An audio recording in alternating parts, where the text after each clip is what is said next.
right, hello and welcome to the Surprisingly Sober Podcast. I'm Trevor. I'm Taryn. And we are the Sober Boys. Except, I'm not sober. Taryn is. Yeah. That's what's surprising. Because you say some crazy ass shit for someone who doesn't fucking drink. Yeah. And then I drink. This episode is brought to you by Ecliptic Brewing. I wish.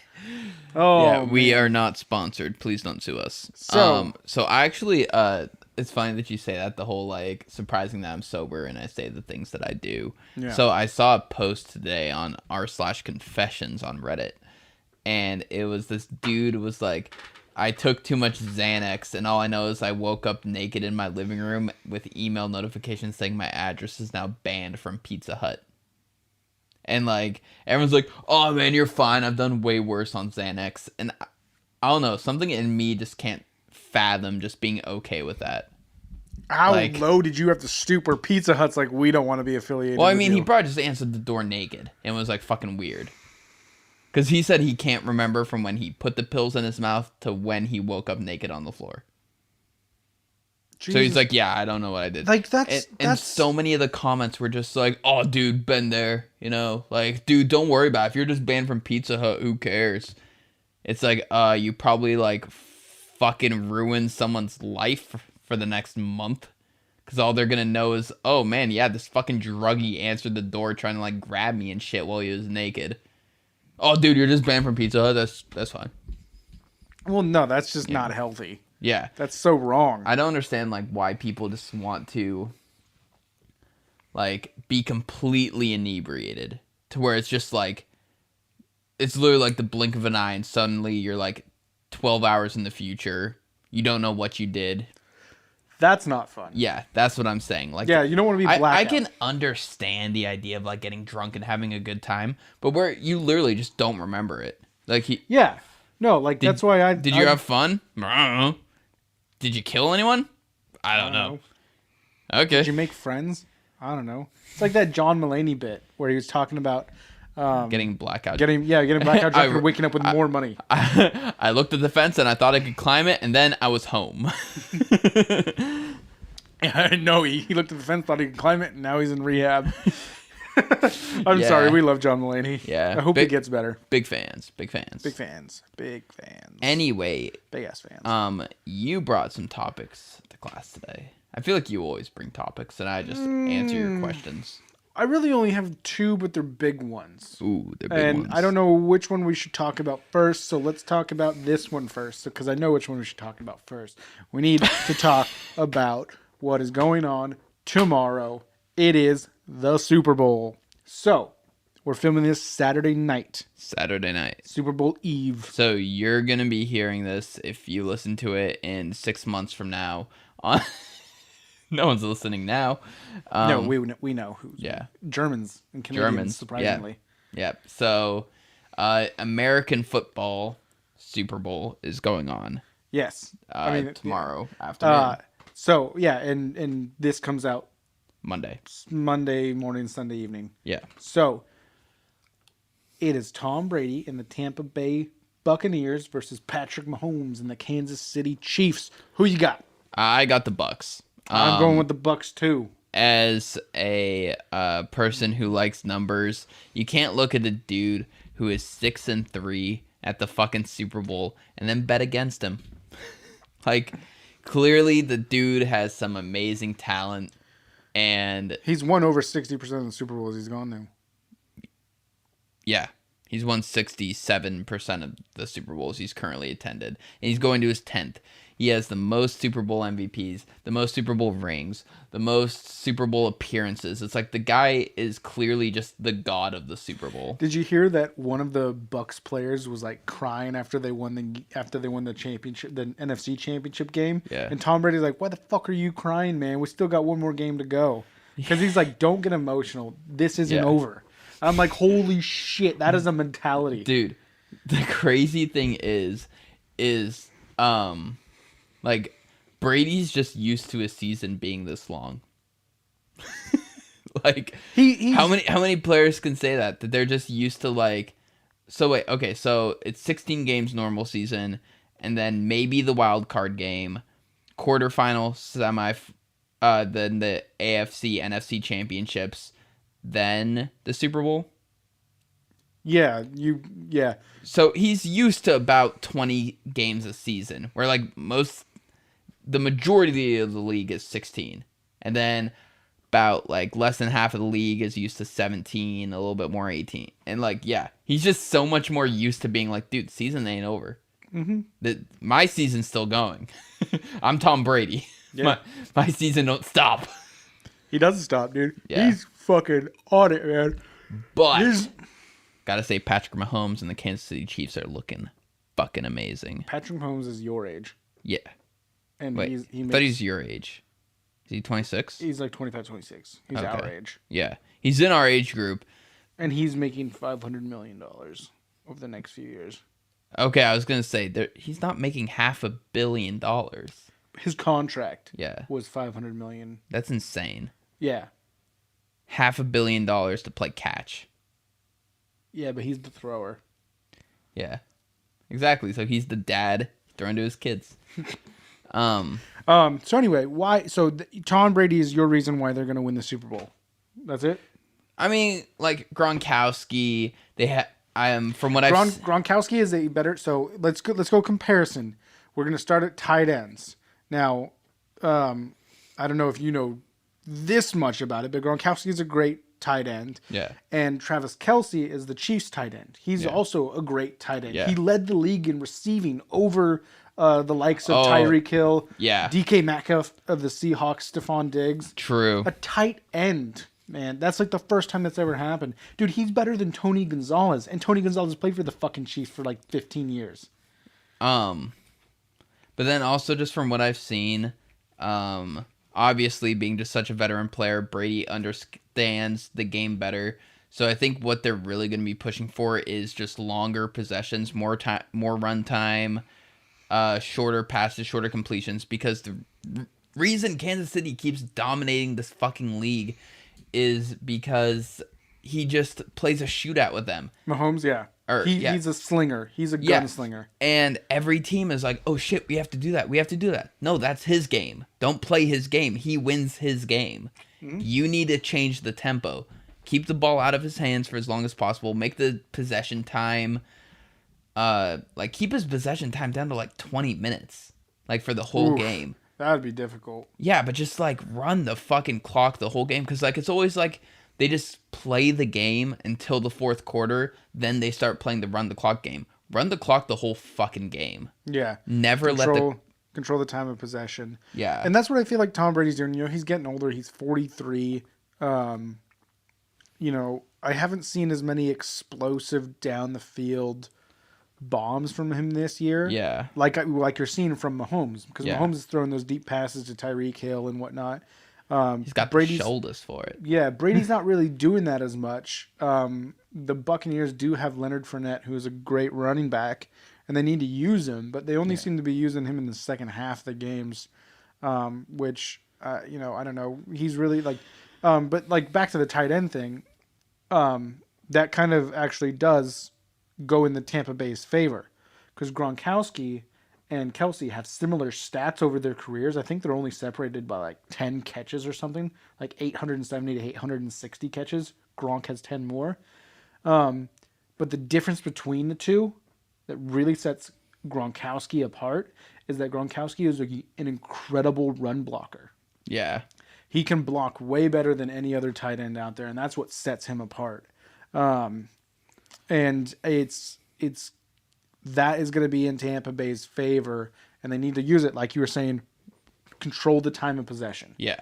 Control the time of possession, and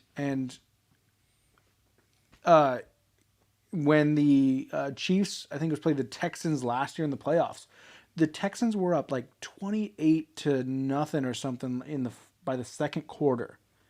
They still lost the game because in the second quarter, man, the Chiefs scored like 35 unanswered points. It's fucking insane. Well, between the second and the third quarter. Yeah. But like they mounted a comeback, and you cannot let Mahomes sling the ball. So their defense has really got to step up. Yeah. And they got to do better man to man. Got to do. man to man, I don't think is going to work on the Chiefs because of Tyreek Hill. He's that fucking super fast guy, man. He's so goddamn fast, and they're going to run screens with him, and he'll bust one out for 20, 25 yards all of a sudden because he's so fucking fast. And it's just going to, I don't know how you defend that. Yeah. Because if you play the flats, out to the side, he's just going to run by you down the field. Yeah. So what do you fucking do to cover him, man? And, you kind of got to knock him on his ass at the line of scrimmage. Yeah. Because he's not DK Metcalf. He's not a tank. He's not a tank of some fucking 5'9" cornerback is looking at him like, oh, So, yeah, no, it's definitely going to be an interesting game. A lot of people are trying to paint it like it's going to be just like a landslide victory in favor of the Chiefs. Like, oh, look at their record. Look at their record. Look at who Brady is. The spread is I think 3.5 points favoring the Chiefs. And I'm like, why? Why are you picking?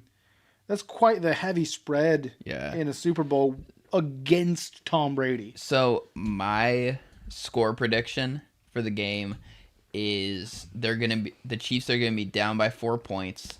The last play of the game is they're gonna be at about the 35, 40 yard line. He's gonna choke. He's not gonna get the completion they needed to win the game.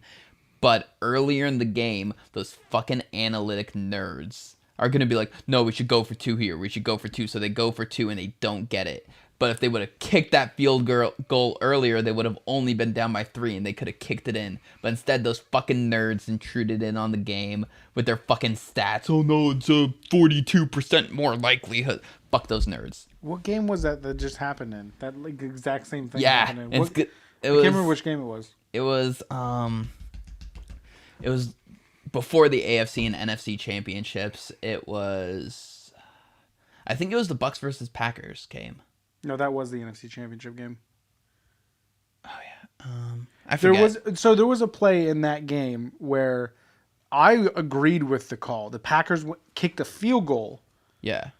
Oh no, it was that game because they did decide to go for 2 in that game and they missed it, and they would have been only down by 3 and could have kicked the field goal to tie it. So yeah, it was the Packers. You were right. Yeah. It was that game. So but no, and then so often I'm seeing just the season as a whole is they'll go for the 2-point conversion, don't get it, then they'll go for the 2-point conversion again and then get it. It's like you could just kick 2 field goals.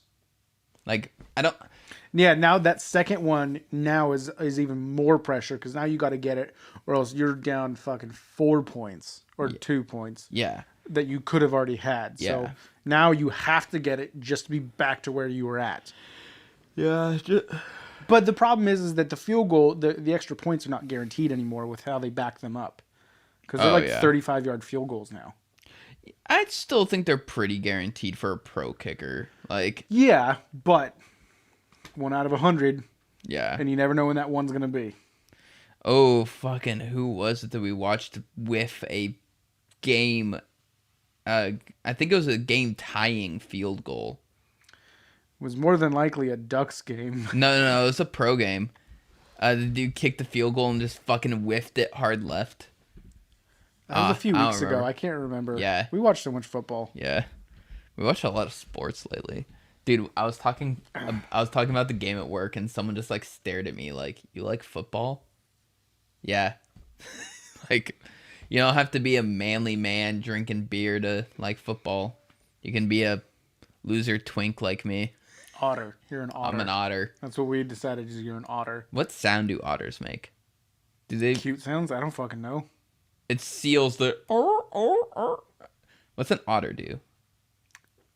What noises do you make? What noises do I make when I bottom? Oh fuck. So speaking of bottoming, kidding. But yeah, so I got my money on the Bucks this coming tomorrow. Yesterday. No, yeah, I'm betting on the Bucks too. I don't see how you can bet against Brady. Now, I mean, was it a couple of years ago? Brady and Mahomes did play each other in the AFC Championship game when Brady played for his former team. Yeah. The New England Patriots, who I don't even think are a team anymore. Once Brady left, it's like yeah. Who? I'm just glad. Honestly, I think if the Patriots somehow would have made it to the Super Bowl and the Buccaneers, that would have been fucking fantastic. That would have been hilarious because that would have just like pissed off the entire league. That would piss off every fan except for Patriot fans and Tampa Bay fans. But just like, really? Fucking, it's only Brady and the Patriots at the Super Bowl? That would have been funny. People would have lost loved their it. fucking minds. I would have fucking loved that. Oh, yeah. But I think it's even better though that grumpy old fuck Bill Belichick is sitting at home in Boston, and he gets to watch Tom Brady, his man, show how much better he is, and how much he doesn't need him. Because that was the thing at the beginning of the season was like, how's Brady going to survive without Belichick? Yeah, especially when Brady started having a few bad games, like they started losing. You know, they lost a few games. And it's like, oh, see, it's all Belichick. It's all coaching. And then Tom Brady picks it up and fucking carries them through the play. He didn't. I would say he didn't carry them. I would say Bill Belichick still having a great coach is still huge for a team. Mm-hmm. Like, I'm not gonna knock Belichick, but definitely, like, what are you gonna tell LeBron James to do? Hey, LeBron, make more points. Like, there's only so far coaching can go. Like, yeah, you can make the right calls, but you still need the great player to execute. Well, in football, it is definitely a lot more prevalent to have a good coach. It's way more important. Strategy. Yeah, in basketball, honestly, man, like if you want to get into it, I'm sure Frank Vogel, the LA Lakers coach, is a good coach and could probably coach a good women's basketball team. But let's be honest, they put him in there so LeBron can do his thing. He's just a guy who will let LeBron do his thing. Yeah. Because you can't. LeBron is one of those guys where you just gotta let him do it, and that's the problem, man. That's the problem with basketball. Dude, do you know what still irks me to this fucking day? And I'll probably still be like lying in my grave mad as shit about this. That the year the Raptors were doing real good, Drake would like come into the huddles and shit. And like be like yelling like plays from the sideline. 2 years ago? And it's like, Aubrey Graham, fucking walk into traffic, you fucking cripple. He was a cripple on Degrassi. Did you just call him by his real name? Yeah. His name's Aubrey? Yeah. Aubrey Graham. Oof. There's only one real Aubrey, and that's Aubrey Plaza. She is fucking fire. Something else. But back on the basketball thing. Fuck Drake. Yeah, Drake's a piece of shit. Yeah. Well, let's not even get into the whole Millie Bobby Brown thing. But, Oof. Basketball. Oh yeah, so LeBron. You know, he's just the LA Lakers coach Frank Vogel is just there so LeBron can do what he wants, and that's the problem because Michael Jordan didn't do that. Yeah. Phil Jackson was the coach, and Phil Jackson's one of the greatest coaches of all time. Yeah. You know, he invented I don't know if he invented it, but he's the one who perfected the triangle offense with the Bulls team. You know, he brought everyone in and just made a great team. And then the Bulls team, you know, disbanded and Michael Jordan retired and then ended up coming back with a different team. Yeah, retired. Let's use that word. Well, you're talking about the baseball thing. Yeah. I'm talking about when he actually retired. Oh, okay. And then ended up going to like the Wizards after. Well, no, wasn't that the time he was suspended, but everyone just painted it like he retired then came back? No, that's a conspiracy theory. I'm on board with that conspiracy theory. There's a lot of things that point to it. So I'll explain it a little bit so people know what we're talking about. Although if someone has made it this far into our sports talk, they probably know about this. Yeah. So Michael Jordan ended up leaving basketball to go play baseball. He ended up playing like AAA baseball for the Chicago White Sox. Now, there's a conspiracy theory out there that Michael Jordan was going to be suspended by the NBA for, I think it was gambling. Yeah. Because he, from stories that I've heard within the last couple of years. He's a gambling addict. After his retirement, yeah, he definitely is a gambler and will hold a grudge if you fucking beat him in something. He's very competitive. Yeah. So, there was that rumor came out, and instead, the the NBA has always liked its stars. Yeah. So David Stern, the commissioner at the time, there's a It- conspiracy theory that he and Michael met and said, "Look, you're going to take a year off, and I don't want to have to brand you with being suspended for gambling," because Pete Rose of baseball was banned for life. This is a first ballot Hall of Famer, and now he Yeah. can't go into the Hall of Fame because he was caught betting on himself and his Yeah. team like to win, which I don't think there's anything wrong with that. Yeah, there's nothing wrong with that. There's betting on yourself to lose. That's the red flag. Yeah. Like betting on yourself, like, yeah, we got this in the fucking bag. Yeah. So yeah, David Stern, apparently this is the conspiracy theory that he told Michael like take a year off, and that's when he went and played baseball Yeah. for a year, and then he came back. Yeah. Like he retired and then went and played baseball, and then he came back. So it was a whole weird thing. Like, it's just so unrealistic to me that he just randomly decided to retire for a year and then was like, nah, never mind. Changed my mind. Coming back. I don't know though, because he had already like I think won a couple championships by that time, was already, had huge deals and everything like that. And Bo Jackson was big at the time, and he was a two-sport athlete. Yeah. But anyway, what you were saying about the NBA loving their stars is I still love that in an interview, what was his name? The NBA commissioner. The current one or the old one? The old one. David Stern. David Stern, in an interview, when asked what is your ideal NBA championship, and he said Lakers versus Lakers. Mm-hmm. And then that's a very famous people quote. think the league isn't like rigged at all. Like it. So far of all the major sports, the NBA is the only one that I know of where a referee has been put in jail for fixing games. Yeah, but they only did that because he was people were profiting off of the fixing games. Like, I do think for ratings the games are fixed, but that's okay. No, that I've heard That's lot okay. I've heard a lot of like Quotes. serious people who are in the NBA talk about how there's a lot of strange calls, especially in the playoffs, towards the end of a series to push it to try and push it to Game 7. yeah, game 6s and game 7s. Yeah. Because those are huge. Yeah. And then Mark Cuban, owner of the Dallas Mavericks, came out and was like, yeah, the refs didn't want us to go to the championship this year. Like, he was super candid about it. Yeah, I that I think is a little different though, because Mark Cuban, he does get a little heated. He's a fucking, he owns a fucking. He's super into his team. Like, he's on the sidelines. He's not in a box. He's on the sidelines. You Yeah. don't see that owner very often. And I can understand the frustration, especially in the heat of a moment after a big loss or something like that. Yeah. I don't. I would. It would be so incredibly detrimental if that came out that was true.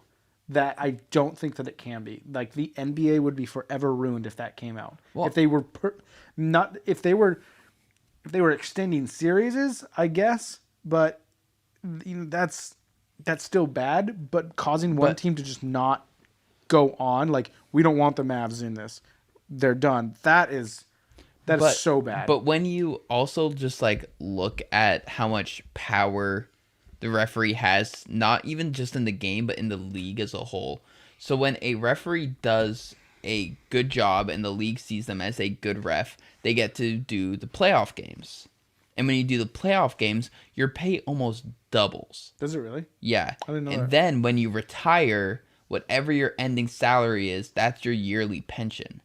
So people are like, well, why aren't these referees coming forward and being like, yeah, I was fixing games back in 06. Because they're still making money. Yeah, and the second they come out and say about it, NBA is going to cut off their pay and just be like, oh, well, we're going to have like a legal battle with this person because we're against fixing games. So it's just kind of like this hush money situation. It's like indirect. I see what you're saying. Yeah. Obviously, there's no proof of any of this.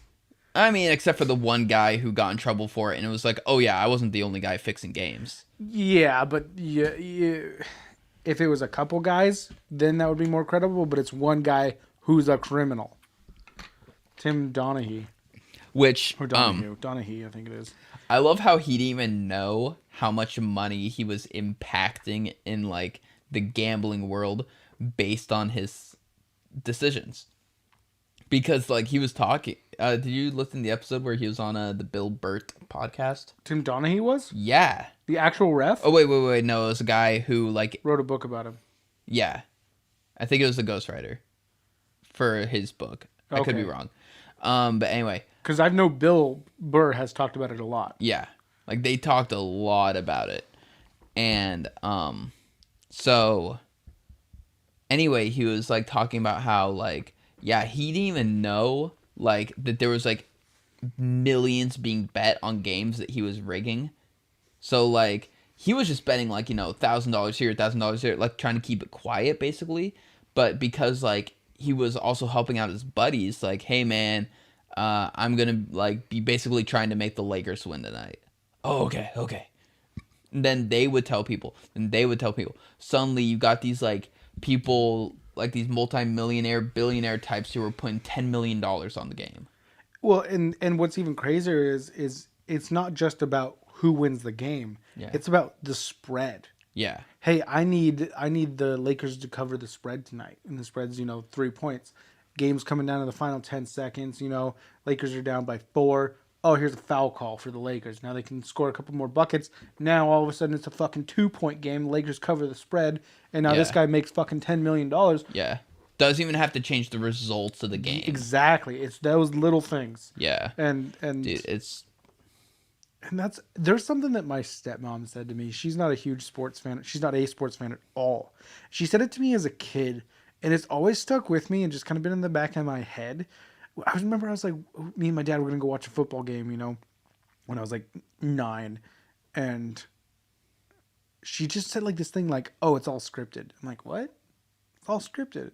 I'm like, no, it's not. You don't know that. He's like, but what if it is? I was like, fuck you for putting that in my head. That's been in my head for fucking 16 years now. So a coworker of mine who's super into WWE, he always makes the argument that NBA, NFL is all scripted. Like it's decided before the match even starts who they win. I'm like, I don't think it is. I think the players are both out there trying to win.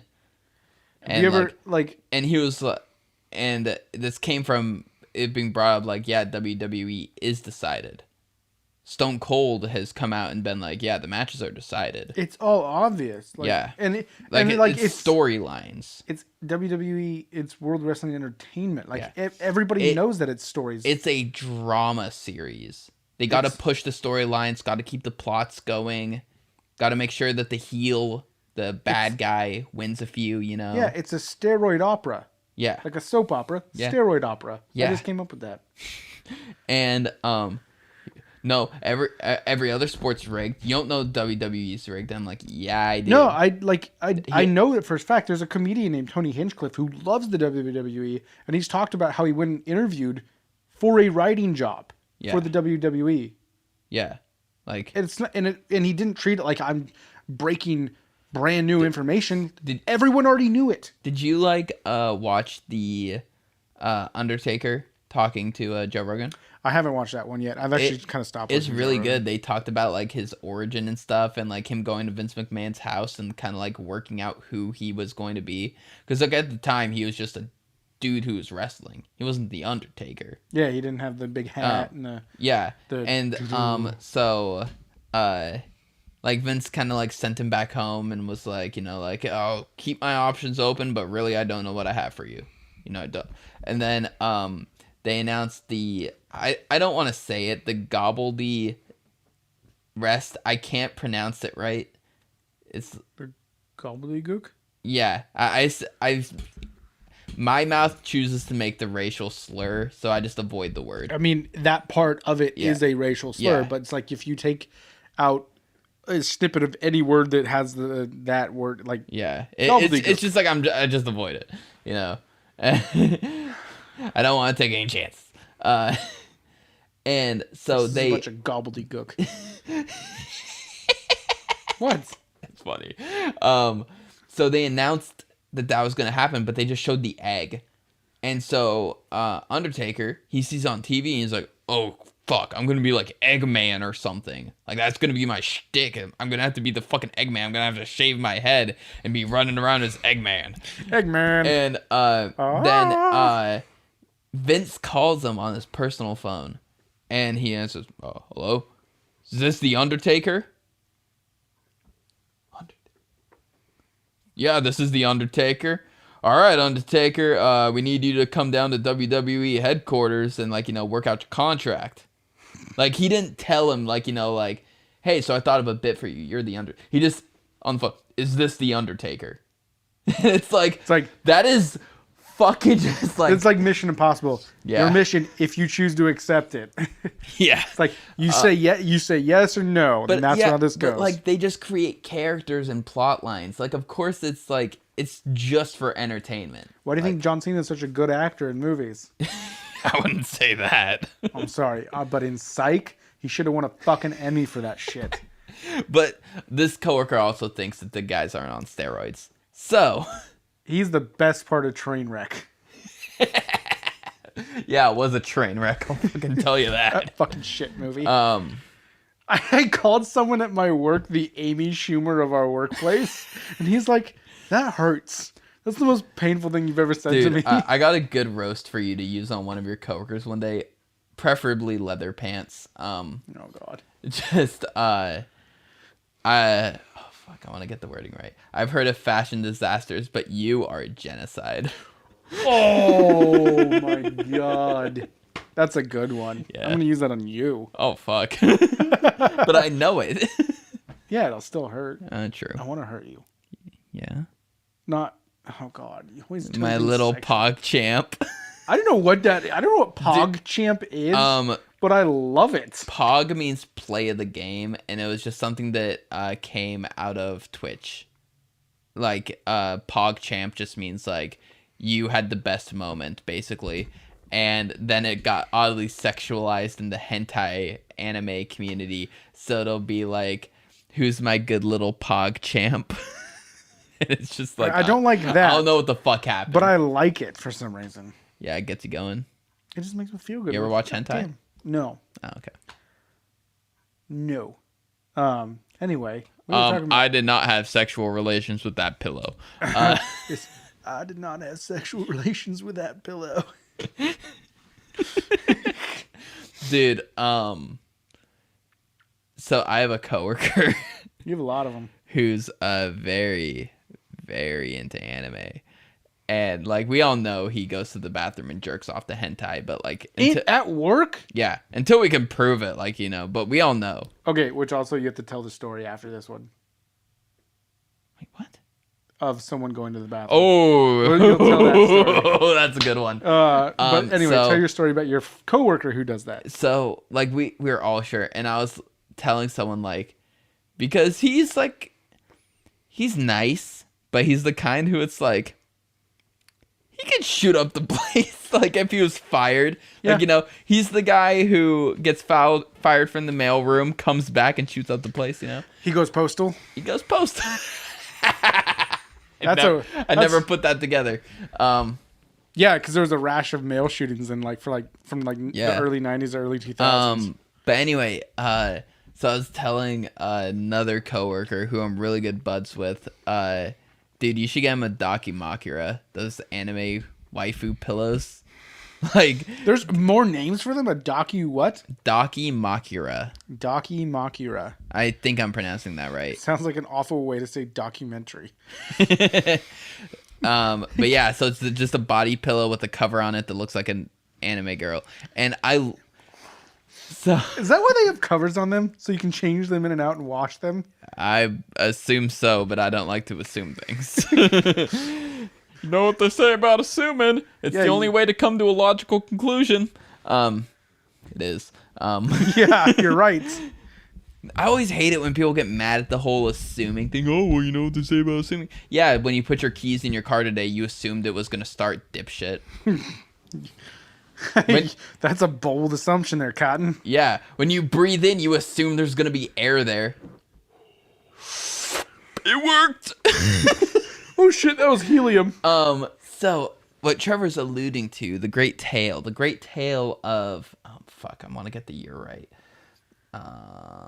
2007. It was 2007, a bright summery day in 2007. Was it summer? Because it was like springtime. Dude, I don't fucking remember. I'm just making up a year to make it sound like I know what the fuck I'm talking about. So we had this buddy. He was more Derek's friend. I'll say that. Yeah, he was more our producer Derek's friend. Yeah, like he was in the circle, but he was in the circle because of Derek. We didn't like him. I never actively like disliked him, but it was definitely like, why is this guy here? Yeah, that's actively disliking someone. Well, no, I wasn't like, fuck this guy until this happened.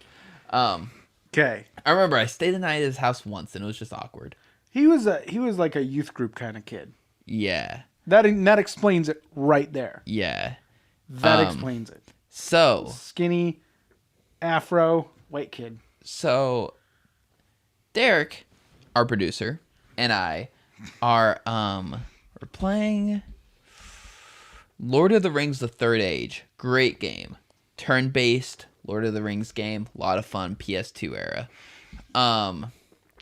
I want to play that game again. I remember it being viciously hard, and I feel like every game I play that growing up was either like viciously hard or super easy. I had the complete opposite experience as an adult. Oh, me too. Dude, I played Pokemon Red recently, and like beating the Elite Four on the first round through, because like I'm not super into Pokemon. I didn't like play the games like a ton.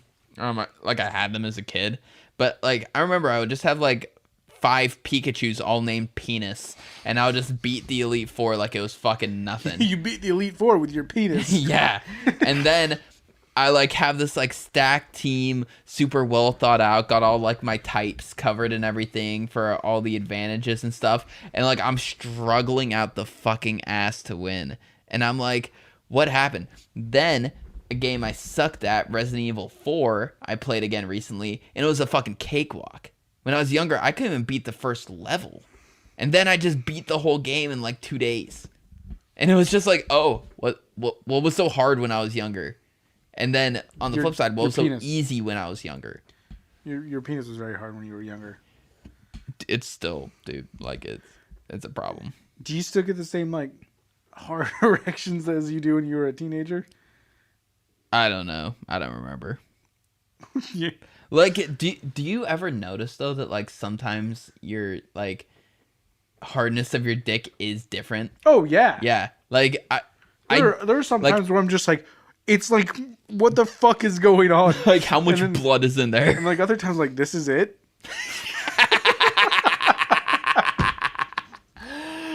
Oh, goddamn. Yeah, no, that was something I didn't notice until, like, maybe, like, a year or two ago. Where it was like, it's not always like the same amount of hard, like just because I never paid attention. And have you ever noticed that they notice it too? Oh yeah. Like, have you ever noticed that like when it's like super hard, it's way better? Yeah. Like, because I was with someone for 3 years, and that definitely, obviously there's fucking ways. Dude, I still can't believe it was 3 fucking years. It felt so much shorter. Half. Like it felt like maybe a year. I don't know why. Yeah. It's probably for the best. Yeah. Anyway, so this friend. Oh God, we haven't even got that. Dial it back. Yeah. So you and Derek. So there's 3 people playing in your Lord room. of the Rings: The Third Age. Yeah. Great game. 2-player. Sucked at it when I was younger. Want to play it again. I feel like I'll stomp it. Anyway, so we're sitting there playing, and he goes to the bathroom. Okay, yeah, that happens. It's about like 20 minutes later, and Derek and I are still chugging through this game. We're fucking kicking ass and taking names. And like Frodo. We kind of look at each other and like, where's I don't want to say his name. Where's Hill? I don't know. I've got a good nickname. Where is he? He's been in the bathroom for a while. And we just like, then we laugh and whatever, and we go back to playing. He comes back. Kind of slyly sets my PSP on my desk and then walks back sitting behind us and is like, oh, you guys are at Moria or fucking wherever we're at in the game. And then his mom comes to pick him up She also like told my mom to like monitor his computer activity because she caught him looking at porn. And like was like, I don't want him watching stuff. I just want to be sure he's not watching it. And my mom was like, oh yeah, sure. My mom didn't give a shit if I watched porn. Like, You know that she put a desktop computer in my room. Yeah. She knew what she was doing. Yeah. She was like, yeah, have your porn device, you fucking freak. So PSP on the desk. So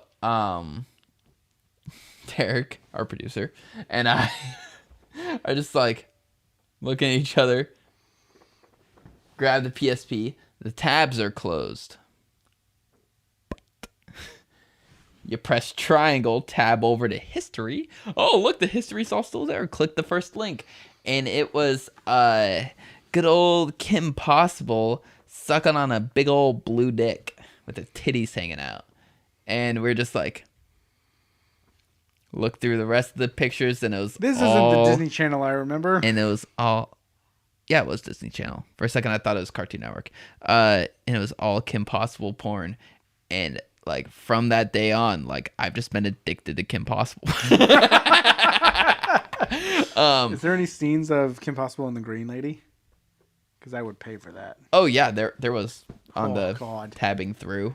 But yeah, so anyway, that was an experience in my childhood of discovering that. No, you're glossing over the Kim Possible porn part. You're glossing over that like that's Yeah. nothing. I still think it's weirder that like That'd be like me taking your cell phone to the bathroom for 20 minutes, then just coming back and being like, here you go. I just jerked off while using your phone. Yeah, but I mean, like my phone has 2 screens, so it's like cool. But, but It's got 2 screens. anyway, so the head manager at my work was talking about how this one guy, who I love this kid. He's a younger guy. He's definitely gonna get promoted soon. And she was like, yeah, he's great, but like he's only 17 and he like can be a bit of a perv sometimes, like jokingly, like she actually like likes him. He's probably like just being flirty with someone. And wait, what's the relationship to the head manager with this kid? Nothing. Like Why is she bringing him up? Oh, because we were talking about him. Like is he a coworker? Yeah, he's a coworker. Oh, okay. okay. Yeah. He works there, and he's awesome. Like he's a great fucking worker. I love him. In like a pervy way. Yeah, and she was like, yeah, like he's a bit pervy. Like some of the jokes he makes, and I was like, manager, not gonna name drop. What was that first thing you said? He's 17. All right, that's all you need to say. If someone's 17, you just can assume they're pervy. I don't care what their gender is. I don't care what their sexual orientation is. Everyone, until they're like 20, is just walking around just thinking of ways to get laid. Just like, man, I really want to stick my dick in something. Yeah, do you remember how that pretty much dictated our whole lives? Yeah. Just the, like, like, need to put it somewhere. Like, I cannot become who I am until I can have sex. Yeah. And now I'm just like... But yeah, my manager also made the comment because he can't get promoted until he's 18. And she was just like, yeah, I can't wait till he's 18. And I was like, oh, wow, jeez, fucking calm down there. Jesus Christ, he's just a kid. And she just like death glared me like, you know what I fucking meant. You want to fuck him? Yeah. I mean, is he attractive? He's a good looking dude. He's better looking than you? No. Ugh. I just want to see what you'd say if you'd actually admit to someone that's better looking than you. That's not famous. What an absurd sentence. Like someone walking through the mall. You'd be like, that guy's if I ever see it, I'll point it out to you, but I don't think it's going to happen. At least to me.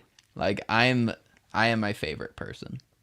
I just realized when I like smile, I look like my cheeks make me look like a fucking beaver. God, I hate this video podcast. Everyone else does audio. Why do we have to do both? Dude, almost everyone does both. What are you talking about? Joe Rogan does both. That fucking hack? God. Okay, Whitney Cummings does both. That's because she's vain and wants The to... Anything Better podcast does both. Yeah, but that's just a Zoom call. Yeah. This is professional. Oh, yeah. Yeah, we're... Dude, we have squares on the wall. Dude. We got fucking squares. Oh, I gotta do this for the German audience. Eins, zwei, drei, vier. Apparently we have some Germans who listen to the podcast. We apparently have a lot of Canadians, too. Dope. And go fuck yourself, you French Canadians. We don't want you. We want the good Canadians. Dude, still the hottest girl I've ever dated, encountered was French. So I love the French. I don't understand why you Determine people's values based on their attractiveness. No, why you call the girls you fuck that you say you dated? Well, I mean, I dated her for like a month.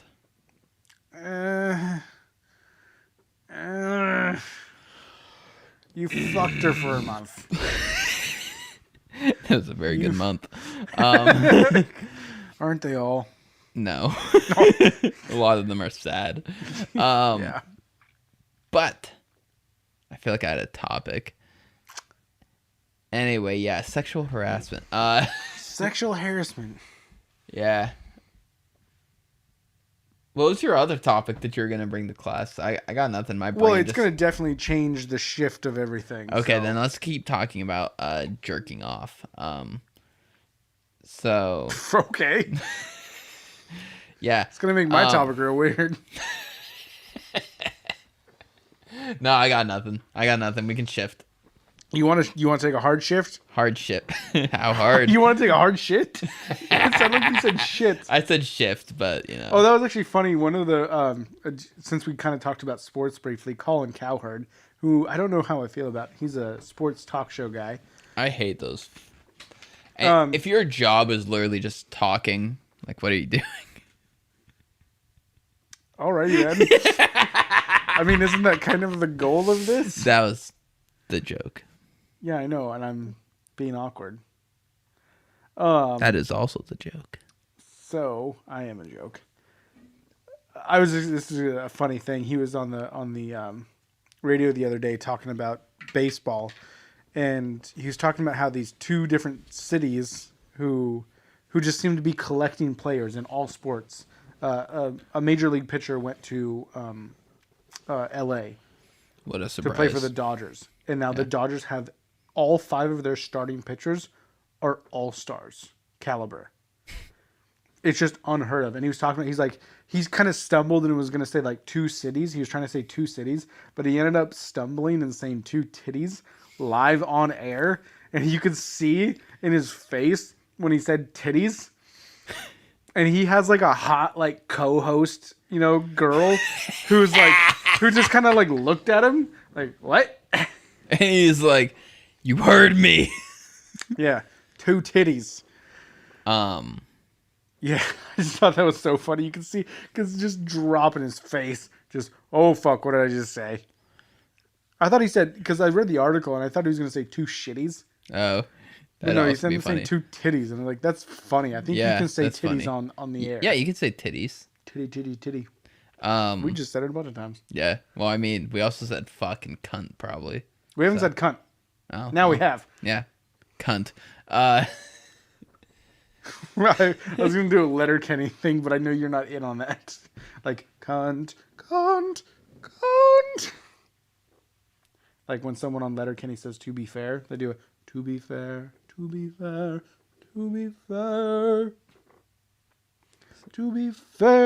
Stop being such a cunt. Exactly. You got it. Have you seen the show? No. I know you haven't. Isn't that the Canadian one? Yeah. Okay. I'm not too sold on it, but I do love watching it drunk. Because it's so Canadian, it makes no fucking sense what they're doing. So, I mean, I'm sober. all the fucking time, so I just don't get it. But I always hate it whenever people are like, oh no, you have to be high or you have to be drunk to enjoy this. And I'm like, so it's not good. That's all you're telling me. No, because that's just the way that some people like it. You're very different from most people. I can't watch fucking Disenchantment sober or inebriated. I don't fucking get that shit. Although BoJack is good sober and fucking fantastic drunk. Holy shit. I'm like, what's so wrong with this BoJack guy? He's a pretty good fucking guy. Have you even watched Disenchantment? I've watched it with you. That's it. Like, so you've only seen it in passing in the living room. I don't like... You don't want to watch Eric Andre be a demon? Is he the little black creature thing? Yeah. That's Eric Andre? Yeah. I don't understand the obsession with Eric Andre. I don't find him that funny. He's funny on his show, the Eric Andre show, sometimes. I don't even think then. Like, yeah, he's got funny clips in that and stuff like that. But like, it's so awkward and like not funny. It's like the bear clip is hilarious. The bear clip is fucking hilarious. Yeah. Because Hannibal Buress is like, next guest is a grizzly bear. Just fucking walks on set. Everyone dips the fuck out. But what doesn't, like, it seems like that's like punked, except on like a talk show. It's like an LSD like fucking punked. It doesn't make any fucking like sense. He's probably on shrooms while they're filming it. Well, they're coming up with a fucking bit. Yeah. Because there's so there's so much like pre-production that goes in. We have to make this coffee cup explode and scare the shit out of Stormy Daniels. Yeah. I mean, he's funny in the show because he is following a script. Yeah. But it's so like literally you're just getting Eric Andre's voice. Like that's the I'm not only thing you're actually getting out of it. That's a Matt Groening show, and Matt Groening. Yeah. I don't know how to say his You're not name. much of a Simpsons or Futurama guy, are you? There's bits of Futurama that I like, but I just don't understand how The Simpsons is so like iconic. Not iconic. I understand how it's iconic, but it's like it feels like The Simpsons are always making such highbrow humor. And then you get to like Futurama and Disenchantment. Yeah. And it's like the exact opposite. But not Family Guy. Because Family Guy is very lowbrow. Yeah. But I don't know, man. Like it's more like middle of the road humor, I feel I'm not a huge like animated guy. Honestly, I think BoJack is probably one of my favorite animated shows. King of the Hill. I like Mike Judge. Mike Judge is good. They're bringing back Beavis and Butthead. Why? That is like bottom of the barrel low brow, and that is fucking hilarious. Beavis and Butthead Do America is a great movie. Okay, so you have a different topic you wanted to talk about. After I go, Beavis and Butthead is a great movie. Let's now that we're done talking about how Beavis and Butthead's the peak of American comedy, let's talk the Holocaust. This is gonna get serious. Oh, it's gonna get serious. It's gonna get serious. Can I get one last fart joke in? Yeah, go ahead. No, I don't have one. I thought you were just gonna fart. You're a farty boy lately. Jeez, trying to sexualize me? No, what? Who sexualizes farts? I'm sorry. I guarantee if you search fart on Pornhub, you'll get a plethora of videos. I understand Rule 34 of the internet exists. If there's porn of it, or if it exists, there's porn of it. That's also, we said that at the same time. I'm going to cut that, and that's going to be a clip. Okay. I'm glad that you tell us when it's going to be a clip. I'm trying to get in that mindset. Oh, okay. That's what radio hosts do. We're radio hosts. Ew. Hey, guys. Good morning from the Free Beer and Hot Wing Show. I'm Free Beer, and I'm Hot Wing. Wait, that's their names? Yeah.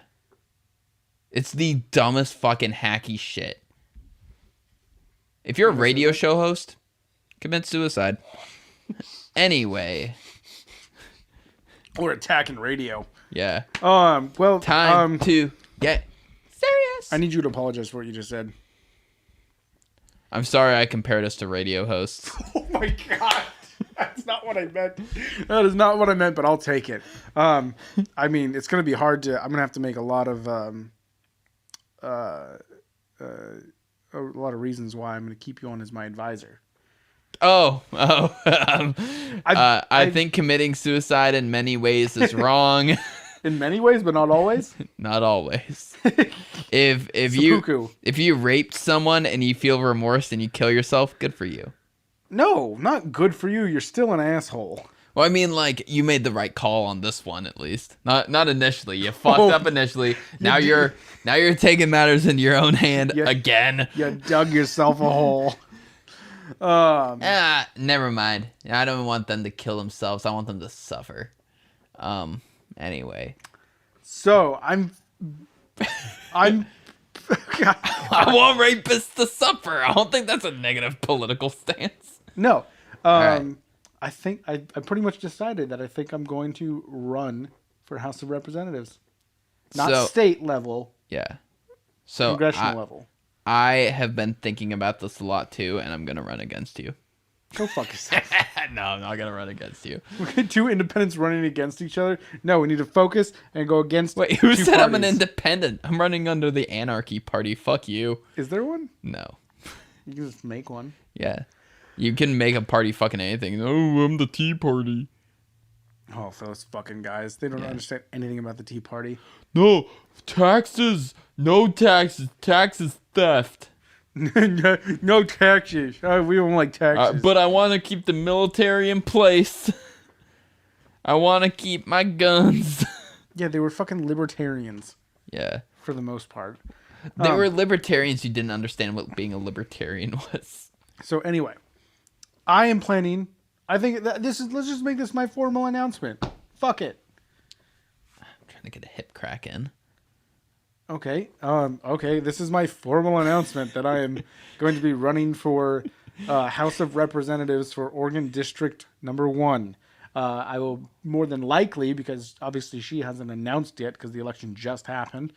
But I'll more than likely be running up against incumbent Suzanne Bonamici. So I'm going to go into why I'm running. And you said you've been thinking about it too, so I want to hear your thoughts. But I only said that so I can make the joke. But yeah, I have been thinking about it. obviously, we're going to get nothing done in Washington if we do get elected. Nah, dude. For the podcast, I'm caffeinated, tired, and not laser focused. If I was doing this as a good job, congressional shit, I'd be laser fucking focused. So here's why I'm doing this. Suzanne Bonamici was elected to the U.S. House of Representatives in 2012. Yeah. So by 2022, she'll have been in for 10 years. She was a state representative for 12 years, 10 to 12 years before that. I don't know the exact numbers. And then she was in law school. And like, I think she has a lawyer degree or something like that. Something along those lines. Obviously, didn't A do my lawyer research. degree. A degree in lawyerism. I think it's pronounced voyeurism. You could get a degree in that? I just do it for fun.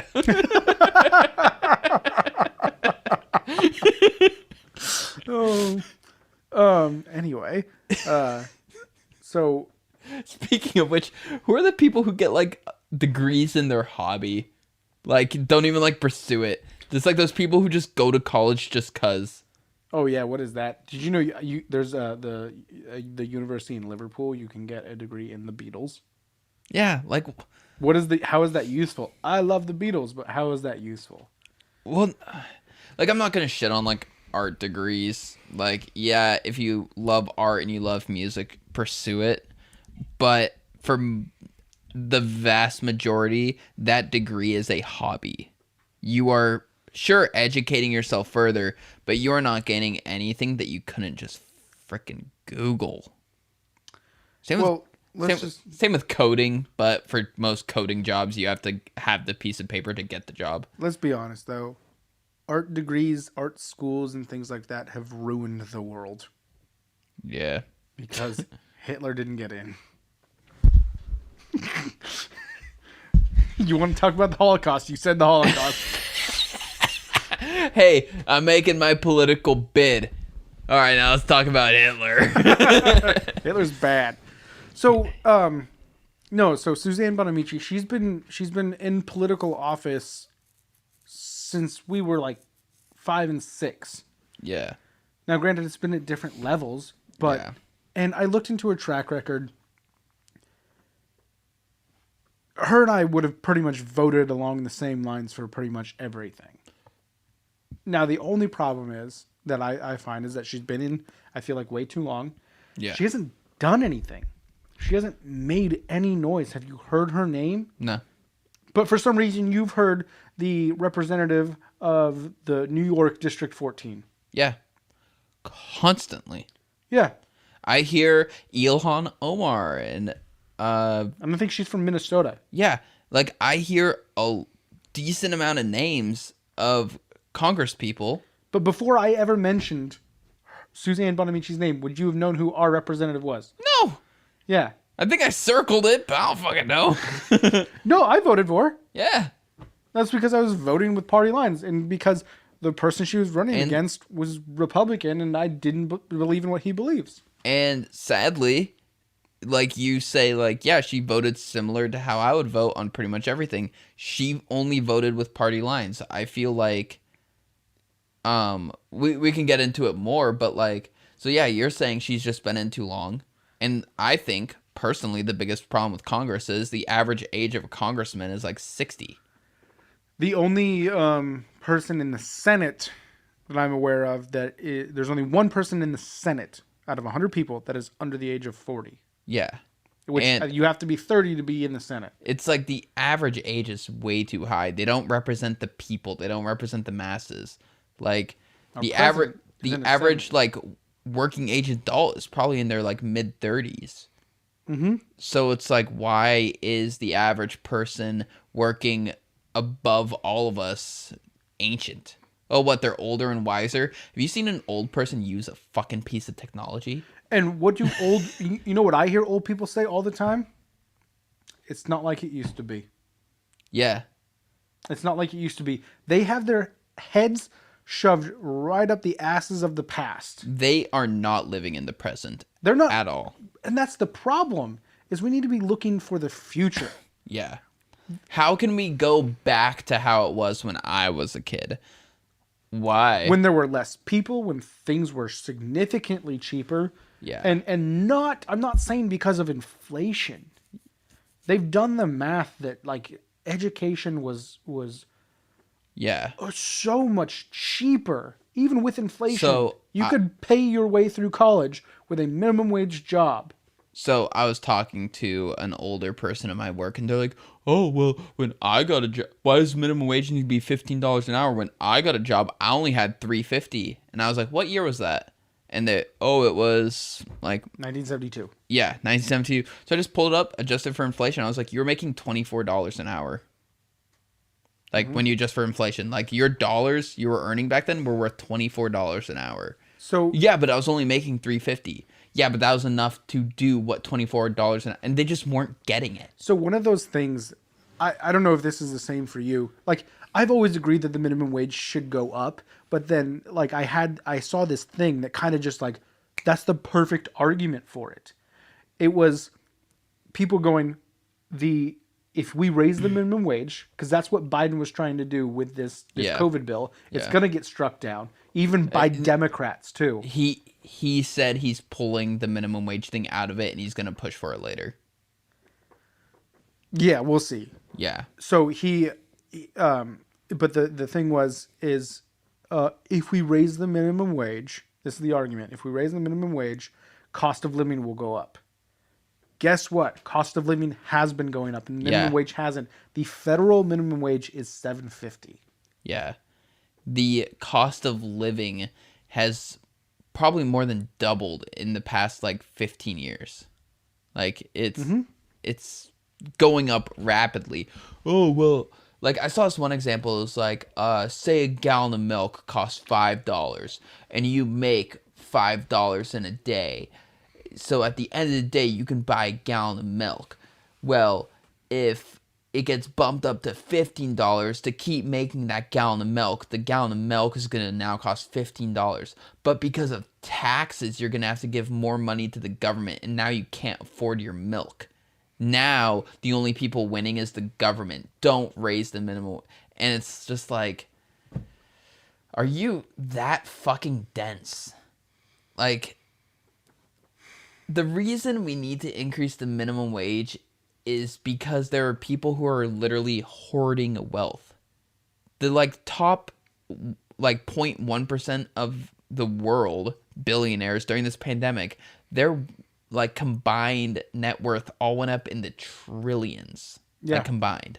I think it was like 15 trillion or something. Trillions The of dollars. billionaires of the world. In months. Yeah.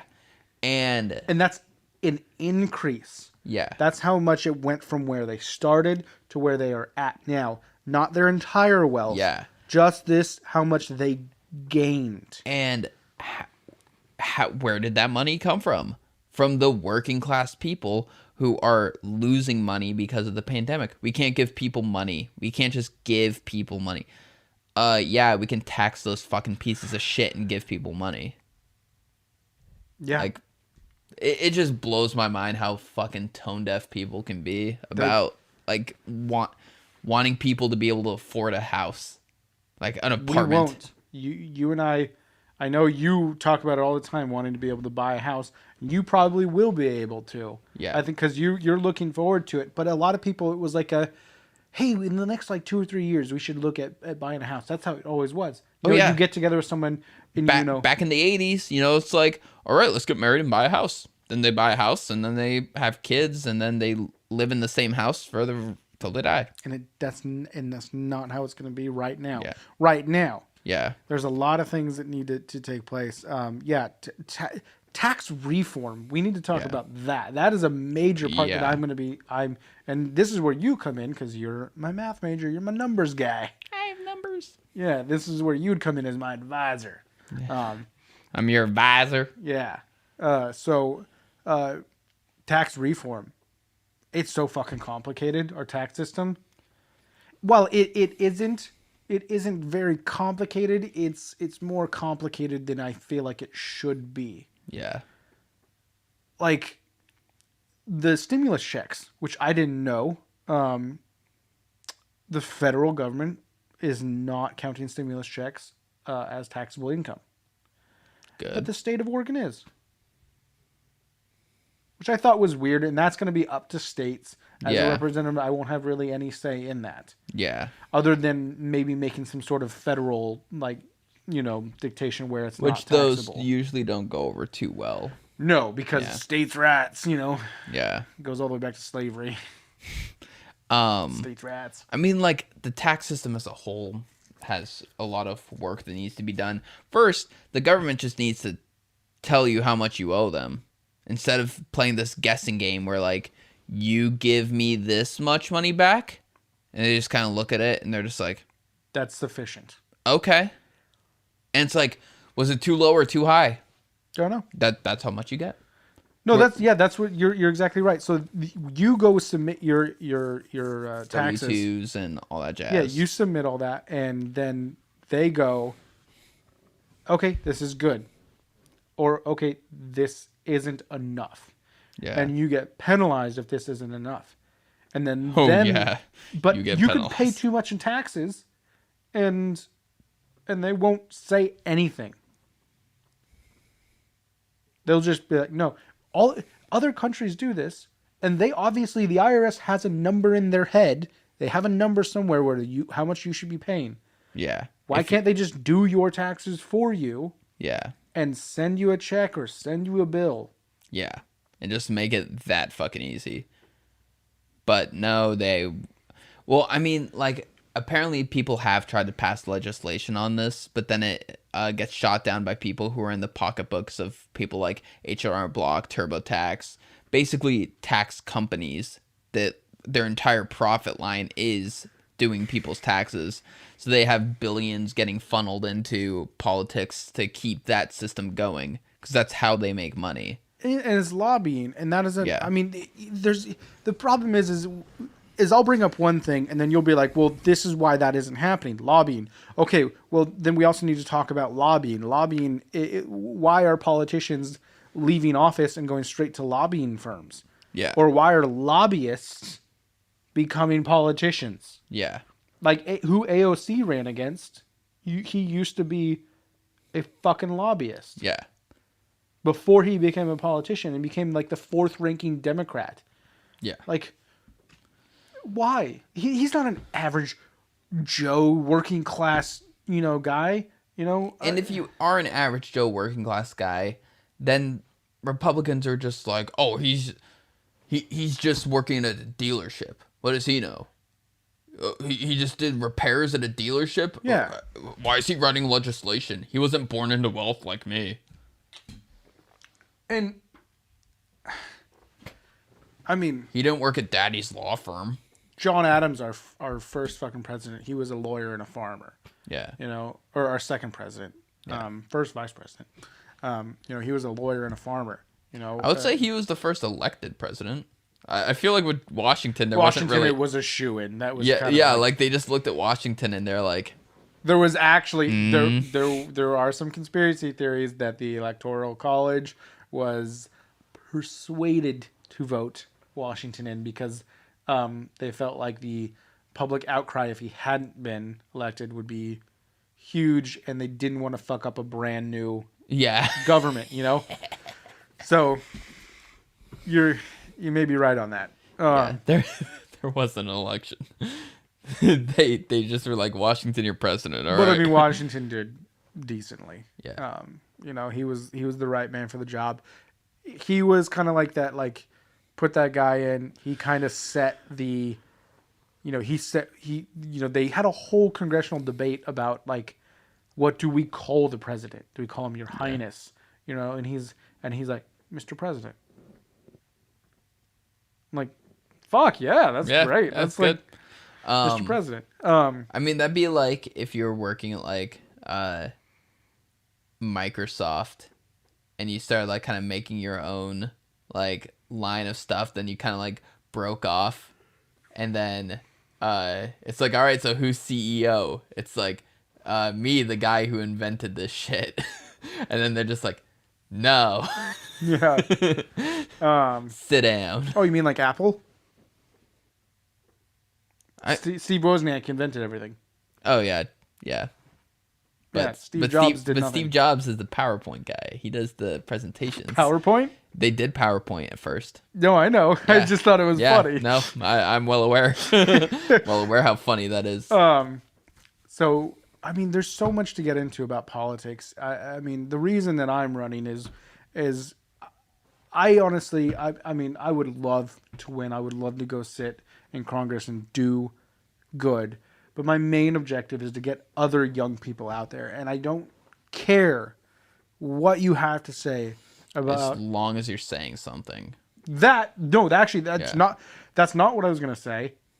Kind of it is. Yeah, I don't care what you have to say as long as you're saying something and it's intelligent and thoughtful and gets the point across. I don't... Censoring language is a hard topic, especially when you talk about like Marjorie Taylor Greene. Yeah. That fucking crazy ass bitch. Well, she's saying things that are potentially damaging, and she's lying about other politicians. Oh yes, she is straight up lying. Yeah. And she's a school shooting denier. Yeah. She's called for, within the last couple of years, Democrats to be shot and killed. Yeah. And like that's her platform. With her words, she is inciting harm, and that's where the line is drawn. Like when people are like, "Oh, you can't take away my First Amendment right. You can't take away my freedom of speech."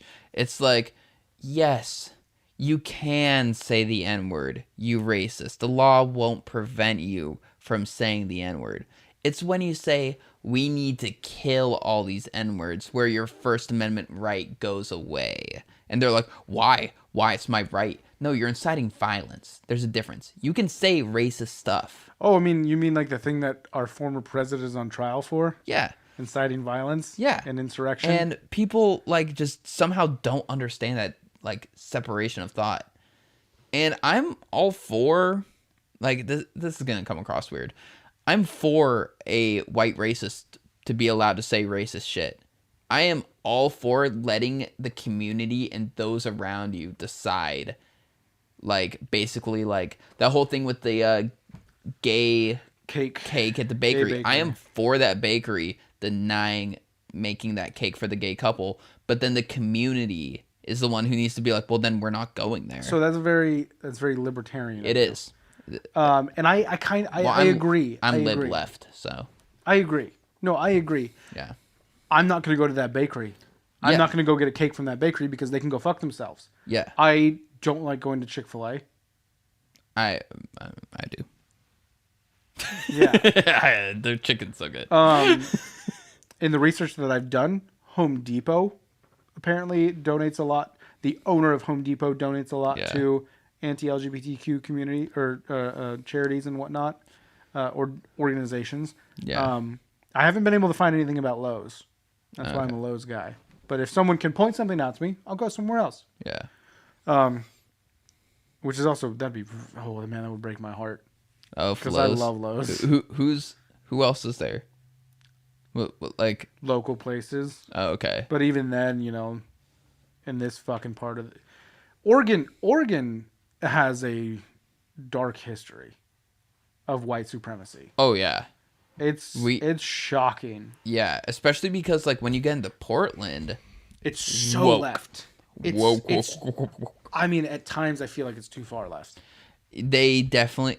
I don't even think that's a leftist. It's anarchist.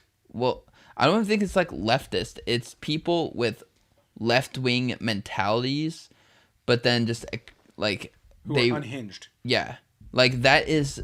People think like that means they're moving further left on the spectrum. I don't think they're that far left on the spectrum. They just like demand that things be their way wherever they're at on the spectrum. It doesn't matter like what they believe in. They think everyone has to think the same. So, I mean, that's not even like an on the like political spectrum thing though. That's just like some sort of egotism that I am right. I am 100% right. I know the way everyone has to think. It's like, no, you fucking don't. Do you know the way? Do you know the way? Like, the crazy thing is, I agree with these people. I want police reform. I want, like, equal rights. I want, like, rights to gay marriage and LGBT rights and black rights and ethnic rights and all this stuff. And it's just like, but you guys are such cunts. Jesus Christ. You don't need to be walking down the street in fucking bondage gear to say that gays should get married. It's fucking weird. You don't need to have like 5 dildos hanging off of your face to say that trans people are allowed to be trans. Wait. Those are unrelated. I feel like you're just shitting on pride parades now. I am. There's no reason to walk down the street in bondage gear. Like, I think that is a stereotype of the LGBTQ community, and they're reinforcing it. But like, and it's a weird gray area. They can do that if that so pleases them. But we can't make them the whole community like that. But like the thing that's biggest to me is like when you look back at footage of Martin Luther King and the black rights protests and everything. Civil rights. Yeah, civil rights. Well, I mean, still black rights. We still are working on that one today. Sorry. Sorry on behalf of white people. They were wearing their church clothes. They were dressed nice. They weren't like, like when you think of like the black stereotypes today that the media likes to portray, Fox News side of media, like, they're all gangster. They got their pants in the here. They got chains, do-rag. They're fucking yelling shit at the camera. And it's like, no. They were painting the image like that's what you're saying we are. That's not who we are. This is who we are. But like with the pride parades, you're not putting your best foot forward by just being like, look at me, I'm a dildo unicorn. And I'm walking my fucking significant other, I'm not going to assign a gender, on a leash right now. Like, there are kids. Keep that shit in the bedroom. I don't, like, push my fetishes on the community. I do, because I sleep with a lot of people in the community. But, like I'm not, like, out there being like, oh, yeah, like, I'm going to show everyone how into bondage I am. Like, well, it's fucking weird. No, I think that's a culture thing, though. Jesus. Coming through the camera. I think it's a culture thing, though. Back in the 60s, in the 50s and 60s, you didn't go out in public unless you were wearing, nice clothes. Like, Yeah. that was just a thing. And now, we're all relaxed, like if this was the 60s and you could do a podcast like this, we'd be dressed up to the fucking nines. We'd at least be wearing a tie. Like, yeah, yeah, exactly. yeah, We'd at least be wearing a tie. Minimum. I wouldn't be wearing a fucking t-shirt, that's for sure. And these people go out and protest, and they're getting tear gassed. Well, I'm not talking about like the protesters advocating for rights and stuff. I do think there is media manipulation with the coverage. Obviously, that has been so blatant. Oh, and I've briefly dived in of what you can do to stop that, and it involves what is obviously going to be a level of, I don't know if I want to call it censorship, but it's going to be something along those lines where you have to hold the media accountable for what they're doing. Look at the Portland protests, how those were covered. Like, I had people telling me like that Portland as a whole was rioting and you couldn't go into Portland and there were fires everywhere. It was literally one block. It was literally one block in downtown Portland where these riots were happening. It wasn't the whole city, but everyone kept telling me that, like, lives in different states, lives in different areas of the state, just wherever. Like, oh my God, you were in Portland? There's riots everywhere. No, there's not. I had someone today, and I work out just outside of Portland, in Tigard, and they're like, oh man, when was the last time you went to Portland? It's like a war zone down there. I went to Portland on Thursday. Today's Saturday. I went through Portland. I rode through on my motorcycle. I went through downtown. I went to Portland on Monday. It was a normal pandemic day. Yeah. There was no one out on the streets. Everything was boarded up still, but it was painted with beautiful fucking artwork. Oh, yeah. Pioneer Square looks fucking awesome. I think the artwork needs to stay up in some sort of a fashion, needs to go somewhere and be up.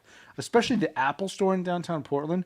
Fucking gorgeous, because it's got huge tall glass windows that have been boarded all the way up. Yeah. And some of the fucking murals, man. Yeah. They're like Berlin Wall level graffiti. Yeah. Great. Yeah. Like some pieces of the Berlin Wall that they tore down, like sold for like thousands, tens of thousands of dollars. Yeah. But yeah, so it's just insane how the media like paints this picture and people fucking believe it. Like, I went down there on Monday just to get some food because there was a vegan place I wanted to hit up. And, dude, like, trust me, though, this fucking chicken sandwich, like, knocked my fucking socks off. What's the place called? Shout them out. Plant-Based Poppy. P-A-P-I. It's just this black dude who just decided, I make dope vegan food. I'm going to start selling it. And he did. And it's incredible. So, like, he used oyster mushrooms and deep fried them for the chicken. Mm-hmm. And it was, like, just a Chick-fil-A, Popeyes chicken sandwich, but vegan. And it was damn delicious. Yeah. So, I'm not a vegan. what were we talking about? Protests, people's rights, political bid. Yeah. So, I mean, running for office... So the thing that I want most out of your candidacy is like kind of what you're saying, where like younger people need to start rising up to the occasion, because so many people are just Facebook warriors. Yeah. They just scream into whatever void best agrees with their political opinions, but then won't actively try to make change. Like, if you run and fail, you still did more than 99% of people. You actively tried to make the change you want to see instead of just yelling on Facebook or Reddit or Instagram or wherever. Yeah, you actually just said part of a quote that I thought of a lot today. Be the change you want to see in the world. I'm glad I'm very quotable. I mean, you didn't come up with the quote. I came up with it just now. Apparently that was a Mahatma Gandhi quote, but I checked it. It's he fucked little girls. Allegedly. Well, he would have them sleep naked next to him so that he could, like, test his self-control. Yeah, resist the temptation. It was weird. We won't get into that. Yeah, fuck you, Gandhi. Everyone is flawed. I am better than Gandhi.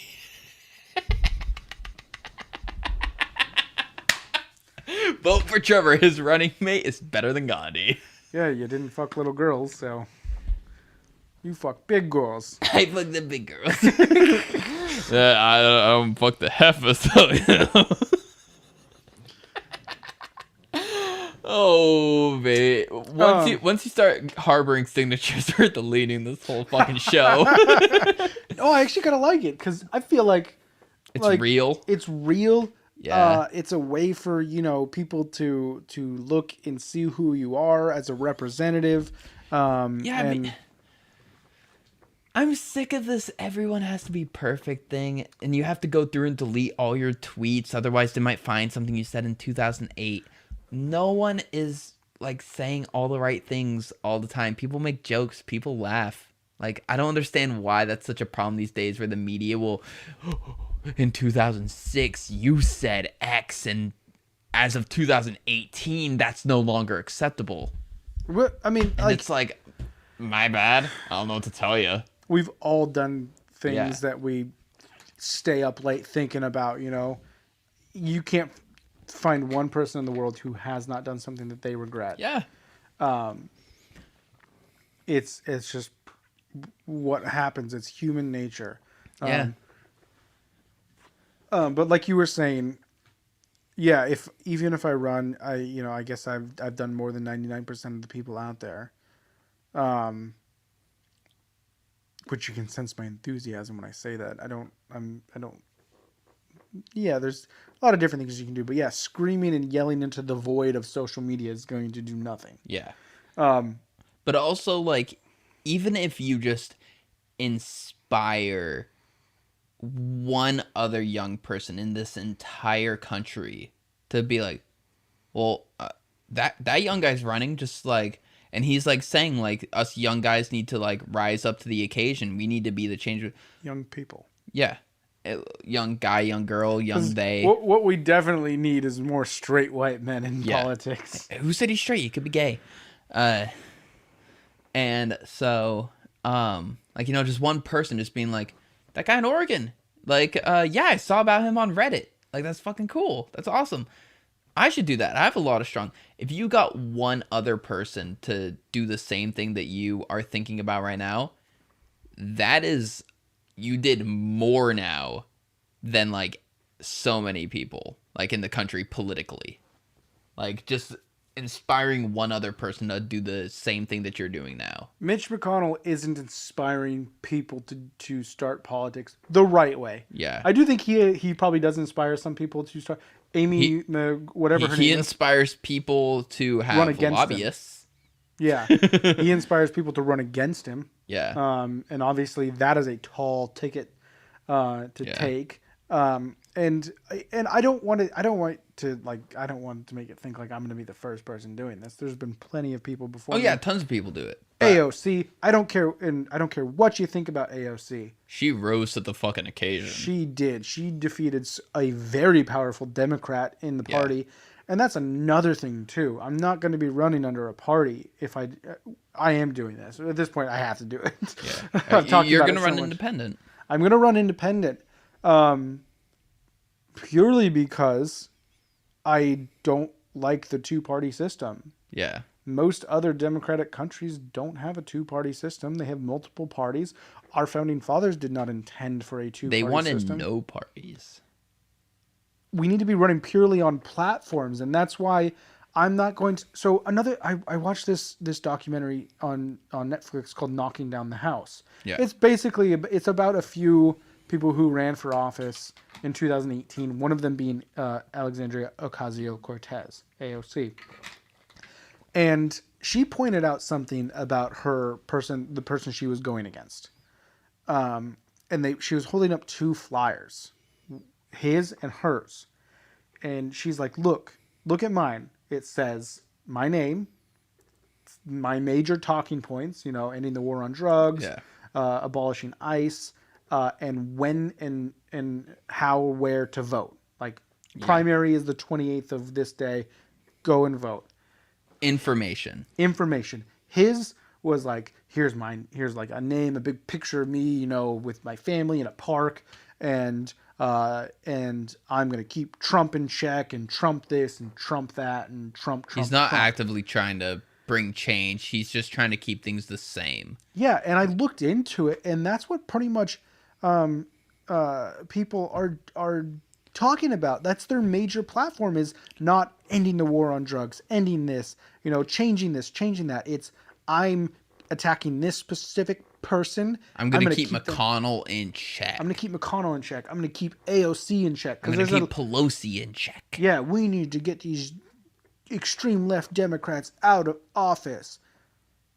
But why? What are you bringing to the party? I'm not going to attack anyone. If you're being a bad person, I'll say that you're being a bad person. Yeah, like Ted Cruz.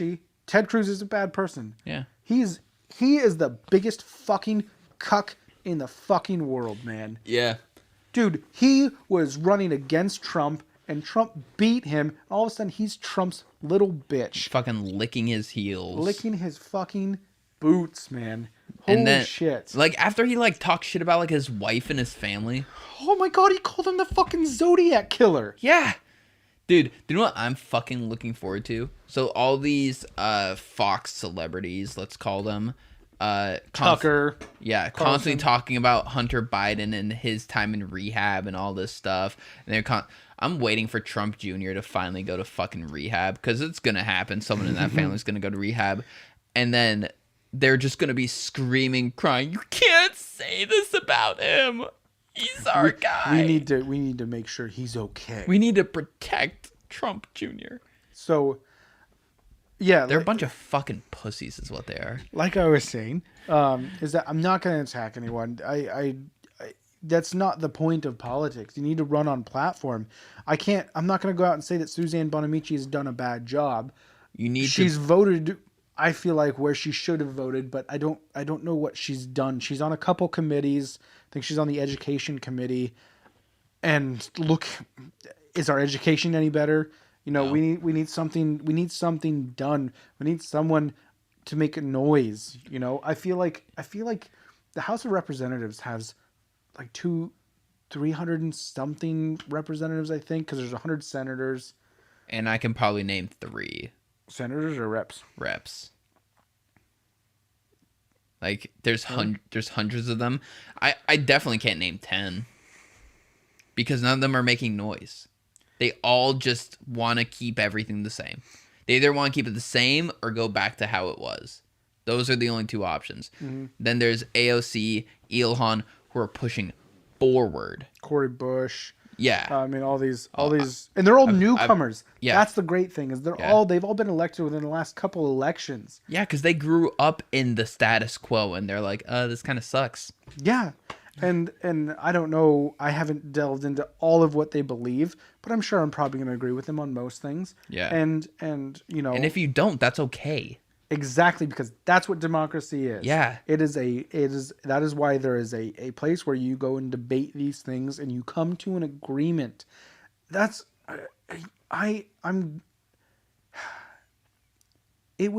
become so polarizing with everything that it's come down to where so far 3 weeks into the Biden's presidency, we've already had to use the vice president's senator vote twice. Yeah. I feel like almost every vote, because it's 50-50. Yeah. And then we have the vice president senator vote. That's already happened twice. This is going to be a rough 4 years until the next Senate change. They happen every 2 years, right? Well, there's they're 6 years, so there's varies. So we'll get some more senators. So if it stays 50-50 somehow, I think every single vote until the end of this presidency, or if it stops being 50-50 split, it's going to be 51-50 every vote. And they're going to talk about how the evil Democrats are ruining the world, and they're just using all their power, when they're just going to sit there and pretend like Trump didn't have his first 2 years of his presidency. He had a bigger majority. Yeah. He passed things easily. Yeah. And tax cuts for the rich. Yeah. And then people were like, there were tax cuts for the working class too. And it's weren't. did you actually read it? like your weekly paycheck, yes, went up, but your tax returns were pretty much the same. Exactly. Any sort of capital you had, like if you were a homeowner, you had to pay more taxes on, and it was set for 2021 to go up even further. Mm-hmm. Yeah, like I did Biden reverse those? I think the current bill they're working on reverses those. Okay. It's I just could be mistaken. it's and I've you know what's funny is I've always had this thought since like high school. I've always been like You've had a dream. No, I've had this thought. I don't dream about it. I save my dreams for sexy time. I don't like that. That's problematic. What? It's in my dreams. You've been thinking about running for office? No, I've always thought about government because I've always loved history and especially what it's been called, and I like to call it this as well, the democratic experiment of America. Because ancient Greece was a democracy. They're the ones who invented democracy. Yeah. And this has been a huge... The American Revolution was a huge step in democracy because we were one of the first countries to really embrace it and run forward with it. And we've had some learning curves, you know. It's been some growing pains, and the rest of the world has picked it up quite incredibly. But when you think about it, though, we're only a couple hundred years into this. We're, if you do the math, 3 people into it. Yeah. Like no, so like the thing that I was just thinking about this as you were talking, because I was totally listening. Like, how long ago was Hitler? Where there was literally a fascist dictator ruling the country. Ruling almost a whole continent. If he won World War II, he wasn't going to step down. He wasn't going to be like, all right, time for an election. No, he wasn't going to. He was going to take an election. How did he take power? He was elected. He was elected to number 2. Yeah. And because the main guy was so old, he already knew what was going to happen. He stepped down. Yeah. It made Hitler step up. Yeah. And then Hitler knew that was going to happen. And then Hitler just took absolute power. Mm-hmm. And so it's like, do you think Hitler was going to, like, just be like, all right, guys, now let's host an election? And even if there was an election, he would have won the next election. If he would have won World War II, he was going to win the next election. Yeah, like he was their savior. They had one. Yeah. He did save Germany. Yeah. That's what made him so popular in Germany. I mean, in terms of what he did for the country and the economy and all that stuff. He turned it around because of the sanctions. He understood how to manipulate the economy, but he was fucking batshit insane. And a murdering psychopath who, if there's a hell, he's sitting next to Judas. Anyway. If Judas is real. Well, I mean, if hell's real, then I'm going to assume Judas is real. Oh, that's fair. Yeah. That's fair. But anyway, so that was 80 years ago. And since then, Germany's doing a good job. You know, like they have a well worked out democracy. Their legislation and all that stuff is going great. Angela Merkel has been their prime minister for quite some time now. Like she was prime minister when Obama was president. Yeah. And she just announced that she's not going to be running again. And people were sad. Yeah. Not just in Germany, all over the world. Yeah, because she's great. She pushed so much positive change in that country. In the world. Because when Trump got elected and Boris Johnson in the UK, everyone looked to her. Yeah. Like she became the new leader of the free world. Yeah. Because of Trump being batshit crazy. Yeah. Boris Johnson being a fucking weirdo. Yeah. Going around kissing people at COVID fucking hospitals. I hope people find this clip from me for if I ever run for president. Like, and Boris Johnson for some reason still prime minister. Yeah, you're batshit fucking crazy, you fucking lunatic. Comb your fucking hair.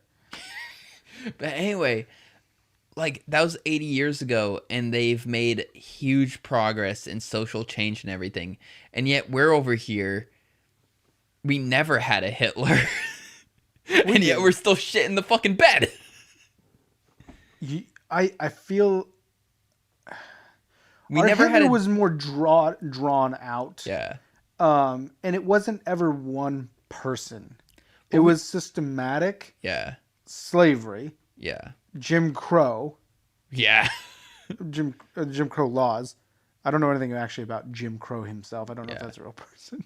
I should probably look into that. Yes, we do know about Jim Crow laws. No, Germany just said like we're not going to do that again. What we did was atrocious. Yeah. We're sorry. We're gonna fix it, and Dude, they have. We won't even take Andrew Jackson off of the fucking 20. No, Like, he was. He was a horrible person. Oh my God, he won us. He won the War of 1812 for us. Great, I appreciate that.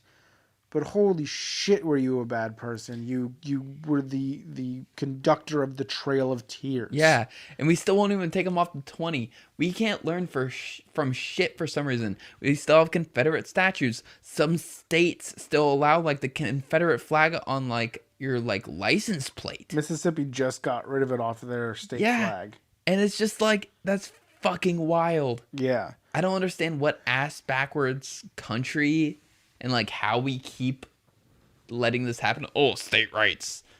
Go fuck yourself. You in particular, Mississippi, you're doing good for 5 seconds, but I know you're gonna shit the bed again soon. Fuck.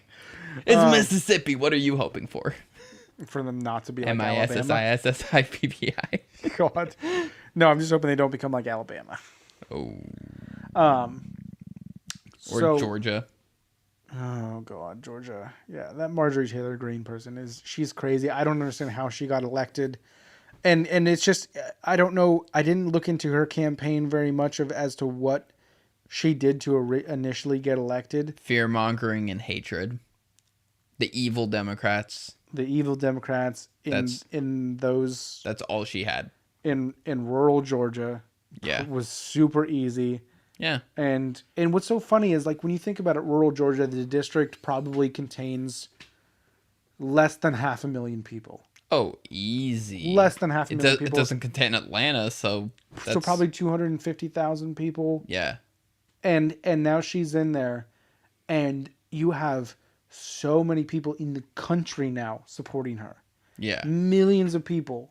Because there's Yeah. 325, 330 million people in the country. Yeah. And now you know that there are people here in Oregon, Washington, California, Idaho, so many who are just like, to be in charge of everything. she definitely, the Parkland, shootings didn't happen. Sandy Hook didn't happen.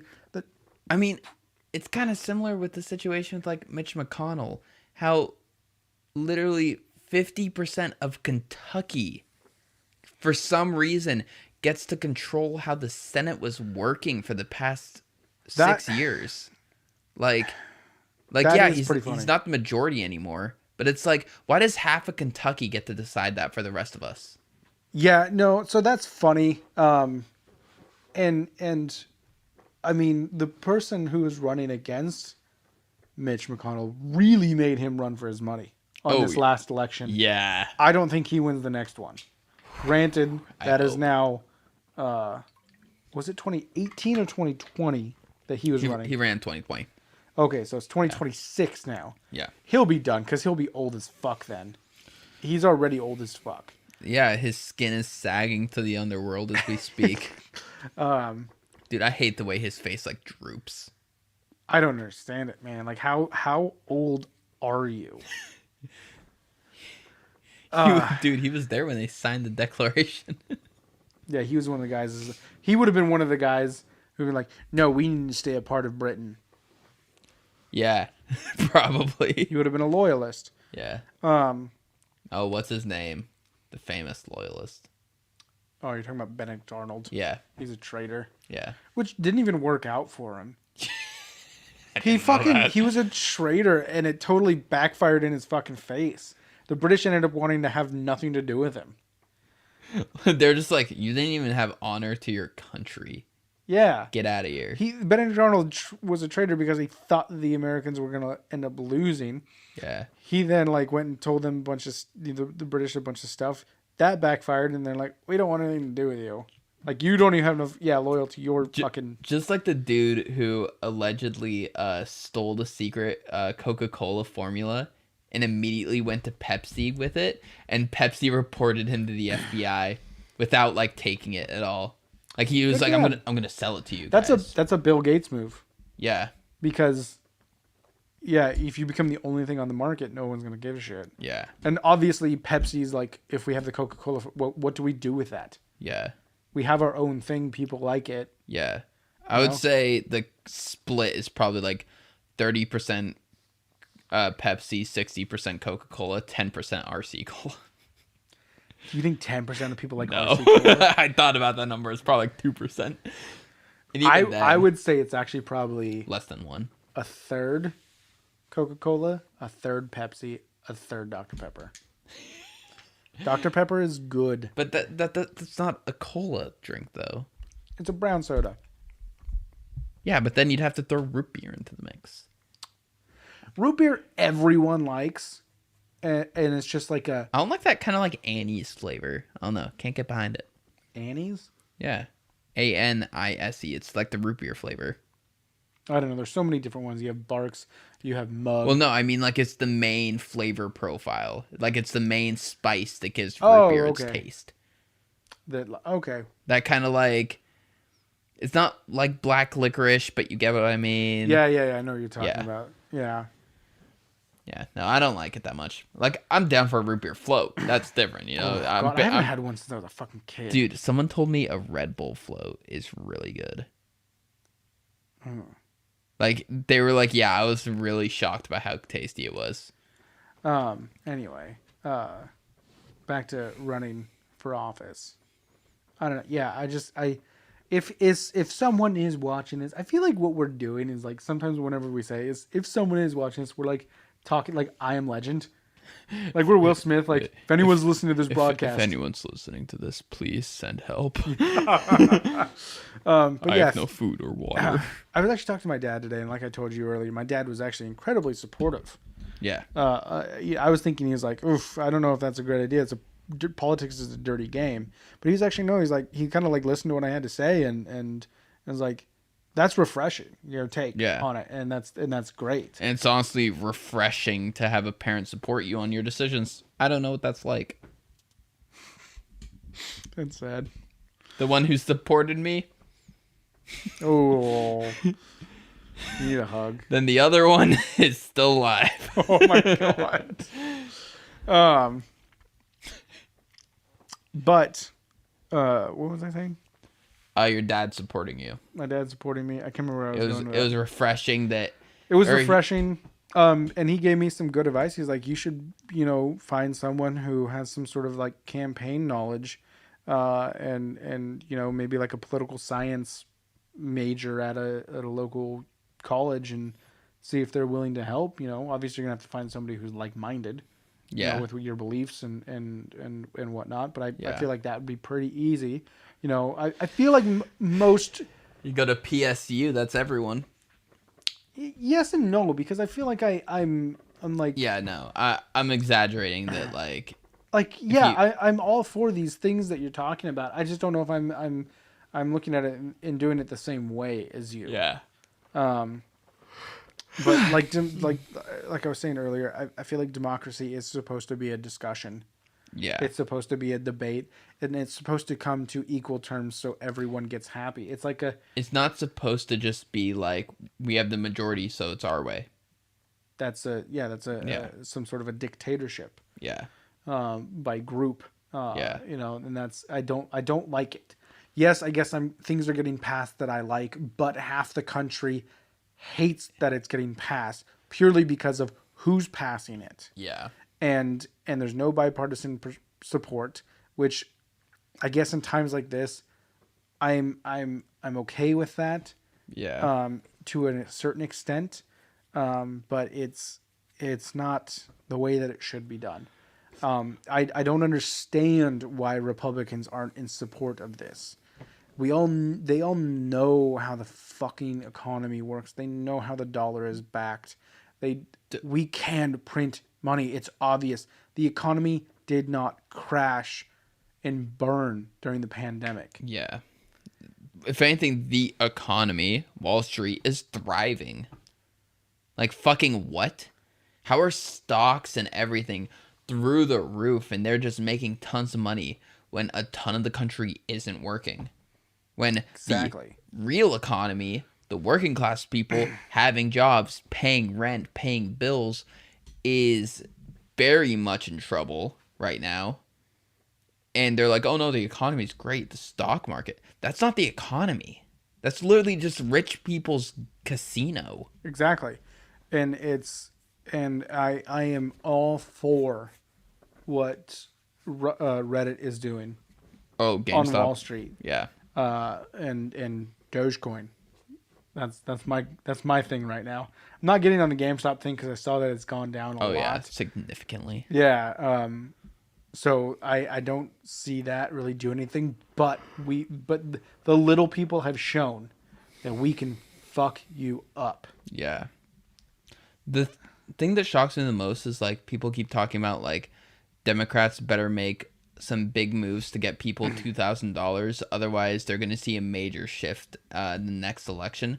It's like I don't understand how like voters are looking at it like this guy's pushing to get me $1,400. This guy's pushing me for me to get jack shit. That guy didn't push for me to get $2,000, so I'm gonna vote for that guy. No, it's not that guy didn't push for you to get 2,000. It's that guy didn't allow him to pass the bill. Well, no, like that, but that's how people are gonna look at it. No, exactly. It's like I'm only getting $1,400. Screw you. I'm gonna vote for the guy who gave me nothing. Because well, yeah, you're saying a little bit wrong. I'm gonna vote for the party that's pushing for me to get no COVID relief because they didn't give me enough COVID relief. Yes, and it's just like I don't understand how someone could vote like that. Like the Democrats didn't do enough, so I'm gonna vote for the guys who want to do nothing instead. And that's the thing, is that it's become so sensationalized. It's become a popularity contest of epic proportions. That's how Trump got elected. Yeah, he's no reason to be president. It's the like I said, it's become so sensationalized where it doesn't matter what you're saying as long as people know your name. Yeah. And that is one of the reasons why I don't think that I'll win. Is because I've seen. If you asked me 6 months ago who Suzanne Bonamici was, I would have known who she was, because I've heard that name my entire life. Because I'm 25 and I was that weird kid who watched the news every morning because I liked it. I would get up in the morning and watch Fox 12 here in Portland, like, and just like, I would know all the people, Kurt Schrader, the representative for where we went to school. Like, he would come in and talk to us and I knew who he was. You could say his name. I didn't know who he was. I've known who all our senators were because they've been our senators for fucking 10 to 15 years. Yeah. They've been Merkley and Wyden. They've been our senators all of our conscious like existence. Yeah, where we weren't fucking playing around in the fucking dirt. Yeah. So I don't know where I was. Wait, let me finish it because I was okay.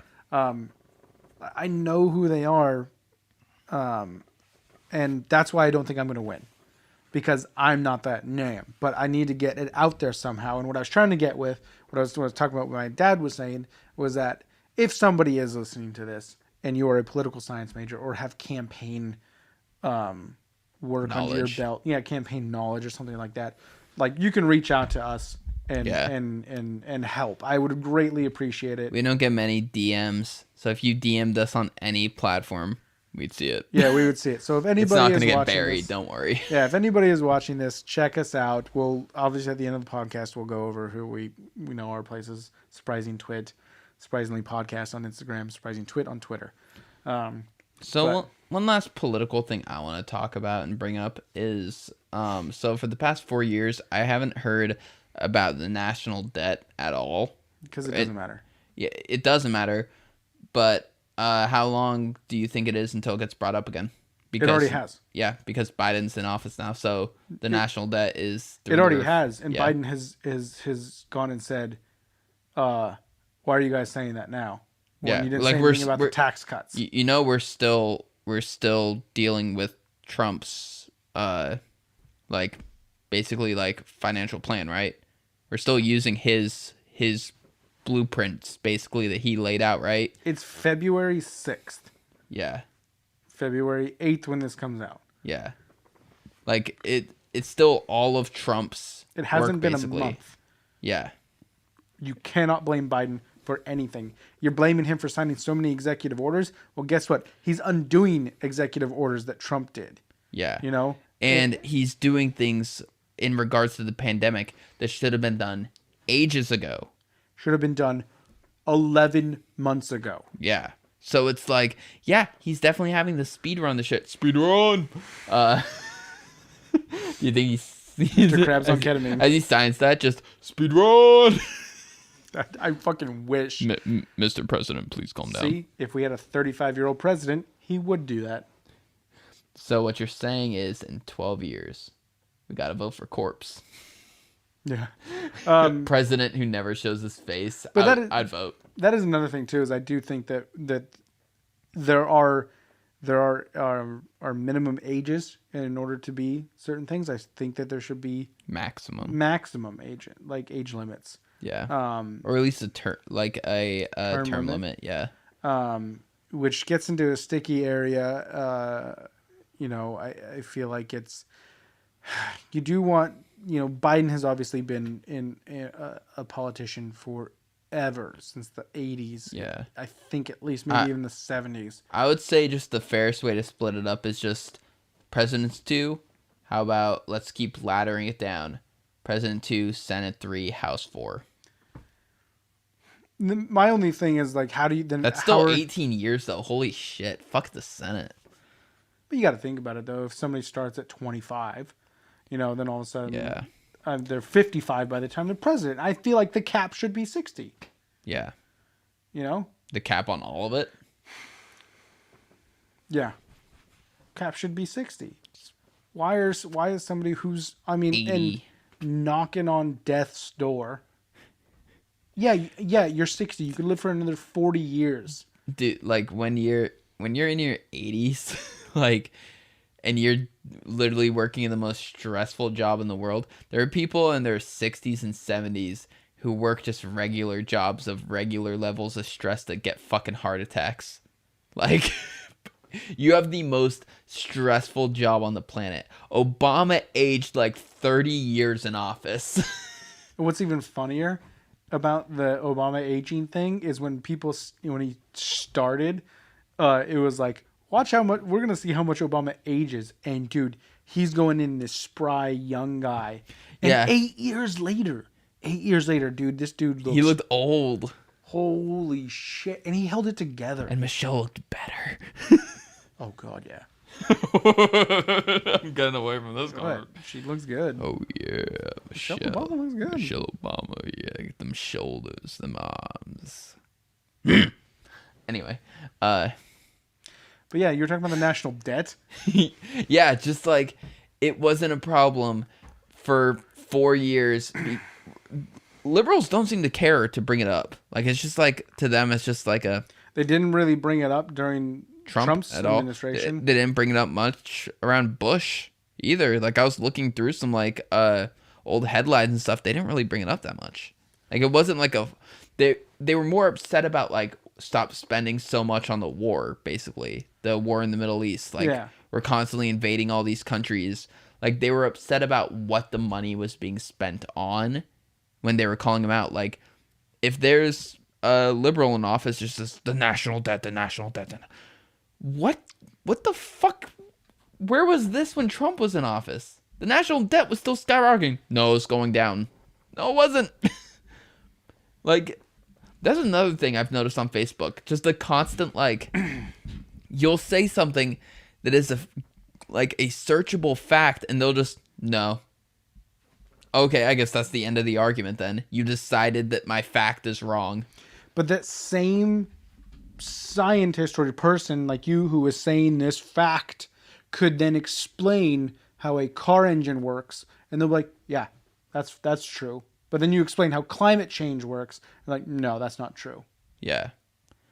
Like this person is explaining science to you. You agree with one thing they say, but not the other. When this is a man of science. No, I believe in the man of God. Who's in SpongeBob? The episode with Patrick, and it's a villain, and they're trying to reform him, and he's like, I have found this wallet. What is his fucking name? Yeah. I don't know who you're talking about. Yeah, but it's like it's the meme. Yeah, it's like, is this your wallet? Yes. No. And he's like, this wallet has your ID. Yep. This ID is in this wallet. Yep. So that must mean this is your wallet. Sounds right to me. So take it. It's not my wallet. Like, that is what arguing with a lot of people online is like. You're just like, all right, the average temperature of the earth is going up over the years. Yep. So that must mean that something is affecting these changes. Like, something is causing the temperature of the earth to go up. Yep. The sudden rise started at the start of the Industrial Revolution, when we started using coal and oil and pumping fumes into the air constantly. Yep. So that means we are causing climate change and we need to do something. Nope, climate change isn't real. So, what? Exactly. And I unfortunately have to say that when I was a stupid fucking 18-year-old, I was like, no, the world goes through cycles. It does. Not at this rate. It does. No, see, that's the thing is I was talking with my stepbrother, Lane, who I would hope, if he ever listens to this, I want you to work with me because he's worked on Capitol Hill before. Oh, yeah. He's a lawyer, so I definitely need your help there, big bro. Stepbrother. I hate you. You'll find that funny, though. I remember I talked with him, and he was like, yes, the world goes through cycles of temperature, but we have our foot on the fucking accelerator, and we're not letting off. And when people say the world goes through cycles, I'm going to be sure not to block out the logo. It's kind of like this. It goes up and down and then suddenly the Industrial Revolution happened, and now it's just doing this. Like, there's no coming back down right now. It gets cold in the winter and it snows. Yeah, because that's something called the polar vortex, where because it's so extreme, basically nature is trying to compensate and it's causing extreme weathers, because like the world isn't supposed to be doing this. Like, you're basically throwing things out of balance, so the world is doing crazy things. Yeah, global warming was the wrong thing to call it. It's climate change. It's climate change. It's causing extremes because people think global warming and they go, well, it's cold in the wintertime and it's snowing more. Yes, but it's climate change. We're getting extremes. And then Trump's argument was that you changed the name, therefore it's not real. You guys can't keep a name straight on it. How many fucking times did you fucking get a new business and change his name? Yeah, how many times did you liquidate your assets and then buy them through another business so that you could get a huge tax cut on it so that you could evade taxes longer, you fucking fat hack. Anyway. God, you're the best. Dude, fuck Trump. Jesus Christ, I hate this cunt so I hope much. He gets impeached. I hate that he became such an integral part of all of our lives. It doesn't matter if you're American. He became an integral part of everyone's life in the world. Yeah, like, it's fucking ridiculous. Anyway, I think we've milked this fucking cow long enough. Dude. I mean, it's politics. You could go down a deep rabbit hole and do 6-hour-long Ben Shapiro style shows. And that's the thing, like those fucking people, Ben Shapiro, like and Steven Crowder and all these. Steven Crowder people. Like was promoting like shaming a girl for getting raped recently. Was he really? Yeah. What a piece of shit. Like, he is the most, like, there's one last topic I want to talk about. He's the most, like, tone-deaf fucking moron to grace our fucking ears. And what's worse is that they are doing nothing. Like you said, they're not running for office. They're not doing anything for change. They're just sensationalizing everything and polarizing people. They're not doing any good for this fucking country, this world. They're just making it worse, especially when Ben Shapiro's shouting theories about how vaginas don't get wet. And then Ben Shapiro's just a bigoted piece of shit. Like, he posted... But he gets a pass because he's Jewish. And he's incredibly Jewish. And when Elliot Page came out as transgender, and his immediate response the same day was, Ellen Page thinks she's a man named Elliot. Dude, he said that? Yeah, that was the name of the video. And it's just like, dude, how does this affect you? Like, I don't get that. Like, why does it matter so much to him? Like, you know, like, why does he need to talk about that? How does someone's sexual orientation or gender identity or any of this affect you? You fucking mousy, weird-looking cunt.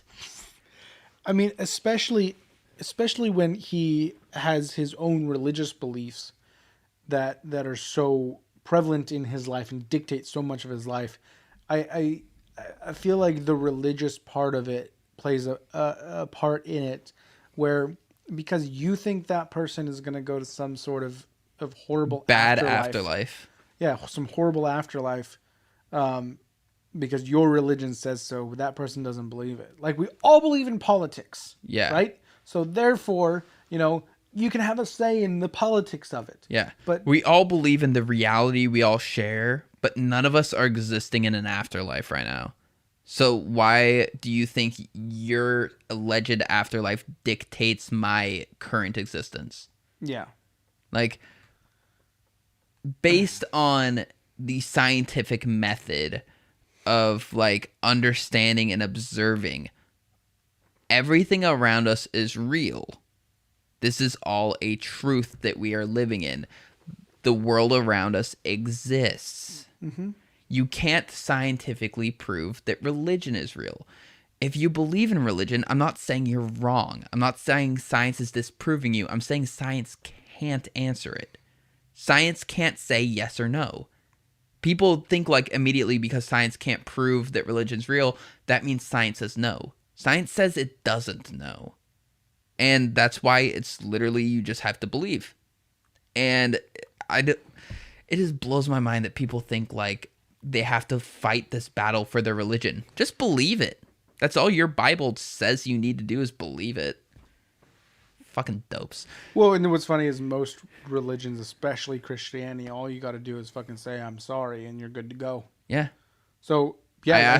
I asked God for a bike, and I didn't get one. So I stole a bike and asked for forgiveness. Yep. Because that's how Christianity functions. And then I bought and sold slaves, because that's okay in the Bible. It is. So the last thing I want to talk about, you may have heard about this, but probably not, because I don't think you follow much celebrity news. Chrissy Teigen, have you heard the flack she's been receiving lately? I know Chrissy Teigen just shared photos of, what was it, ultrasound pictures? I know she shared some sort of a photo of something about her baby that she lost of a miscarriage on what was supposed to be her due date. It was like yesterday. No. This has nothing to do with that. This was a few days ago. Okay. Well, so, she was out to dinner with her husband, who is John Legend, Grammy-winning, ultra-rich, both of them, power couple, whatever. Yeah, they're a power couple. So they were at a fancy restaurant, and the waiter asked, "What would you like to drink for the evening?" And they said, "Bring us a bottle of, like, like whatever wine you recommend." So he brought them a $13,000 bottle of wine.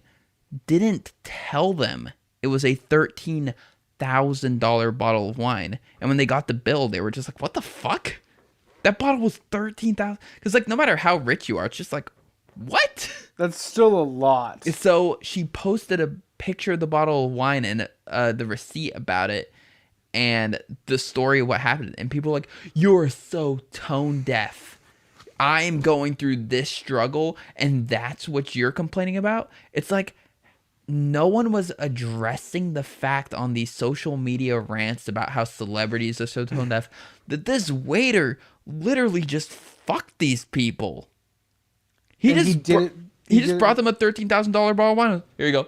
Yeah, he did it more than likely because he knew who they were and knew that they were rich and knew that it wouldn't matter and knew a 20% tip on that is $2,600. Yeah, like, and yeah, yeah, you could say Chrissy Teigen and John Legend. Oh man, you shouldn't have said that. You know, you should have seen that on the menu and shouldn't have asked for them to give you anything. It probably was off menu. A $13,000 bottle of wine. That's not on the menu. Yeah, they have one. Yeah, and yeah. So like people are blaming them for being tone deaf. It's like it's not their fault. First off, they worked and earned their wealth, whether you want to believe it or not. I think everyone in the entertainment industry, in the sports industry, earned their wealth. You can say they're being overpaid or whatever, but that money that you're paying to go see a movie, that you're watching football live, that you're watching NBA on TV and you're watching ads, all that money has to go somewhere. I'd much rather hundreds of millions of dollars go into the players or the movie stars' pockets than some bigwig executive. Like, obviously, it is going into bigwig. And they still are getting a lot of money. Yeah, so it's like, I fully support players and actors and musicians getting tons of money. Like, oh well, they're not billionaires. There are very few billionaires in the entertainment and sports industry. That is super uncommon. I think the only 2 billionaires in music are Paul McCartney and Jay-Z, from what I know. Yeah. Oh no, and I actually did look this up, like a year or two ago. It was, I'm fairly certain it was Paul McCartney, Jay-Z, and there was one more, and I'm fairly certain it was Herb Alpert. Don't know who he is. Herb Alpert and the Tijuana Brass. All right. He sold so many goddamn albums. But anyway, the first 2, who I do know about, like, built more empires than just their music. Yeah. Like, they were getting money from other outlets than just their music. And I'm okay with people being millionaires making music. And when you're a millionaire, yeah, you can spend $13,000 on a bottle of wine. And it's an inconvenience that the waiter fucked you over and didn't tell you. Yeah, it's an inconvenience. And just like, look, man, I understand that you know who we are. And yeah, we have lots of money. We can afford this. Say something. But still, fuck that waiter. Yeah, fuck that waiter. That dude should get fired. 100%. Oh, 100%. No, like, you don't just pawn that off on someone. No, you don't. That's wrong. And you should be like, I recommend this, but it is a $13,000 bottle of wine. Do you want to try that? And they'll be like, yeah, no thanks, man. No, let's go with something cheaper. Do you have something like in the $2,000 bracket? Yeah. Fuck, man. I'm never spending more than fucking $20 on a 6-pack of beer. That waiter is a cunt. No. That waiter. That'd be like, he's the friend who, when you go out drinking or go out to dinner, gets like 10 fucking drinks that are all like $15. You literally just got a Dr. Pepper, and then he's like, so we're splitting the bill, right? No, he's that fucking asshole. As soon as you go, hey, I'm gonna buy the next round for everyone, he goes, I'll get the expensive. Yeah, he's like, oh, I was getting a beer. Can I actually get this fucking expensive? And you're just sitting there like, really? Like, man, really? I hope you fucking get so hammered you throw up tonight, you piece of shit. So, a good rule of thumb I saw in situations like that where you're like planning to pay for someone else, just like don't tell them you're paying for them. Like, say you're like, you're catching up with an old friend. Hey, yeah, let's go grab dinner, and you plan on paying for them. Just like let them order and then be like, no, man, I got it. Because you're gonna run into I don't think anyone on this fucking earth will just order what they want when they're offered to be paid for. Like, they're not going to order what they were going to order because they're either going to be a douchebag who is like, yeah, man, I'll pay. Oh, okay, cool. I'm going to get the most expensive thing on the menu. And then you're just sitting there like, thanks, man. Or you're going to get someone who's like me, who just is incredibly socially uncomfortable about most things. Me too. And like, oh, hey, man, I'm going to pay for you. All right, I'm going to get like the cheapest fucking thing on the menu then. Because I just feel bad. Yeah. Like I remember I'm eating a salad today. My manager, we had a big like safety thing where like corporate was like, oh, you guys get a X amount of budget for lunch. So they're like, let's do catered Chipotle. And my manager was like, hey, so what's your order? And I gave her the normal order. And when she got back, I'm eating it. And I'm like, yeah, it's good. And she was like, yeah, why do you get like half chicken, half steak from Chipotle? And I was like, oh, because like they usually like do a little bit more than a 50% scoop on both. So you end up with like, you know, like 1.4 times as much meat basically. And she was like, why didn't you get double? And I was like, because it costs more. She was like, yeah, but I was paying for it. I don't care. And I'm like, I'm not going to push my double steak on you. Like, I'm not going to make you drop an extra $3 on my burrito. You're already paying the $8.75 or whatever it is. And she's like, Taryn, it's fine. And I was like, I still don't want to impose. Yeah, then that's just manners. That'd be like you just being like, hey man, you want a burrito? Yeah, double steak, guac, queso. Drop an extra $9 on this burrito for me. Like, fuck that person. Yeah, that's a bad person. All right, I'm done. I'm done for the day. You could talk about whatever you want to talk about. I'm ending on Chipotle. That's your favorite kind of day. Yeah, dude, I gotta take a fucking piss right now. Me too. But anyway, yeah, that's where we should wrap it up. Cross swords? No.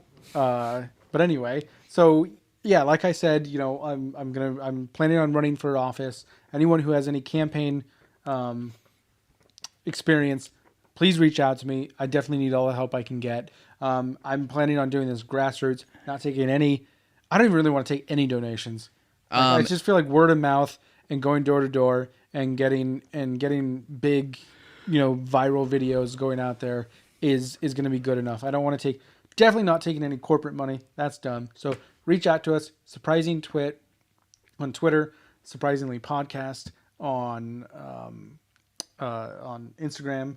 And then surprisinglypodcast@gmail.com. You can reach out to me there as well. And if anyone has like maybe like an explain like I'm 5 on like taxes and finances and math, like could you send it my way so that I can kind of seem like I know what I'm talking about when I ask them questions? Yeah, because like I'm not gonna lie, it's been a couple years since I've been in school. Yeah, and I haven't used any of that shit. But from what I've seen, it's the same. Like no, like from people, it's like you went.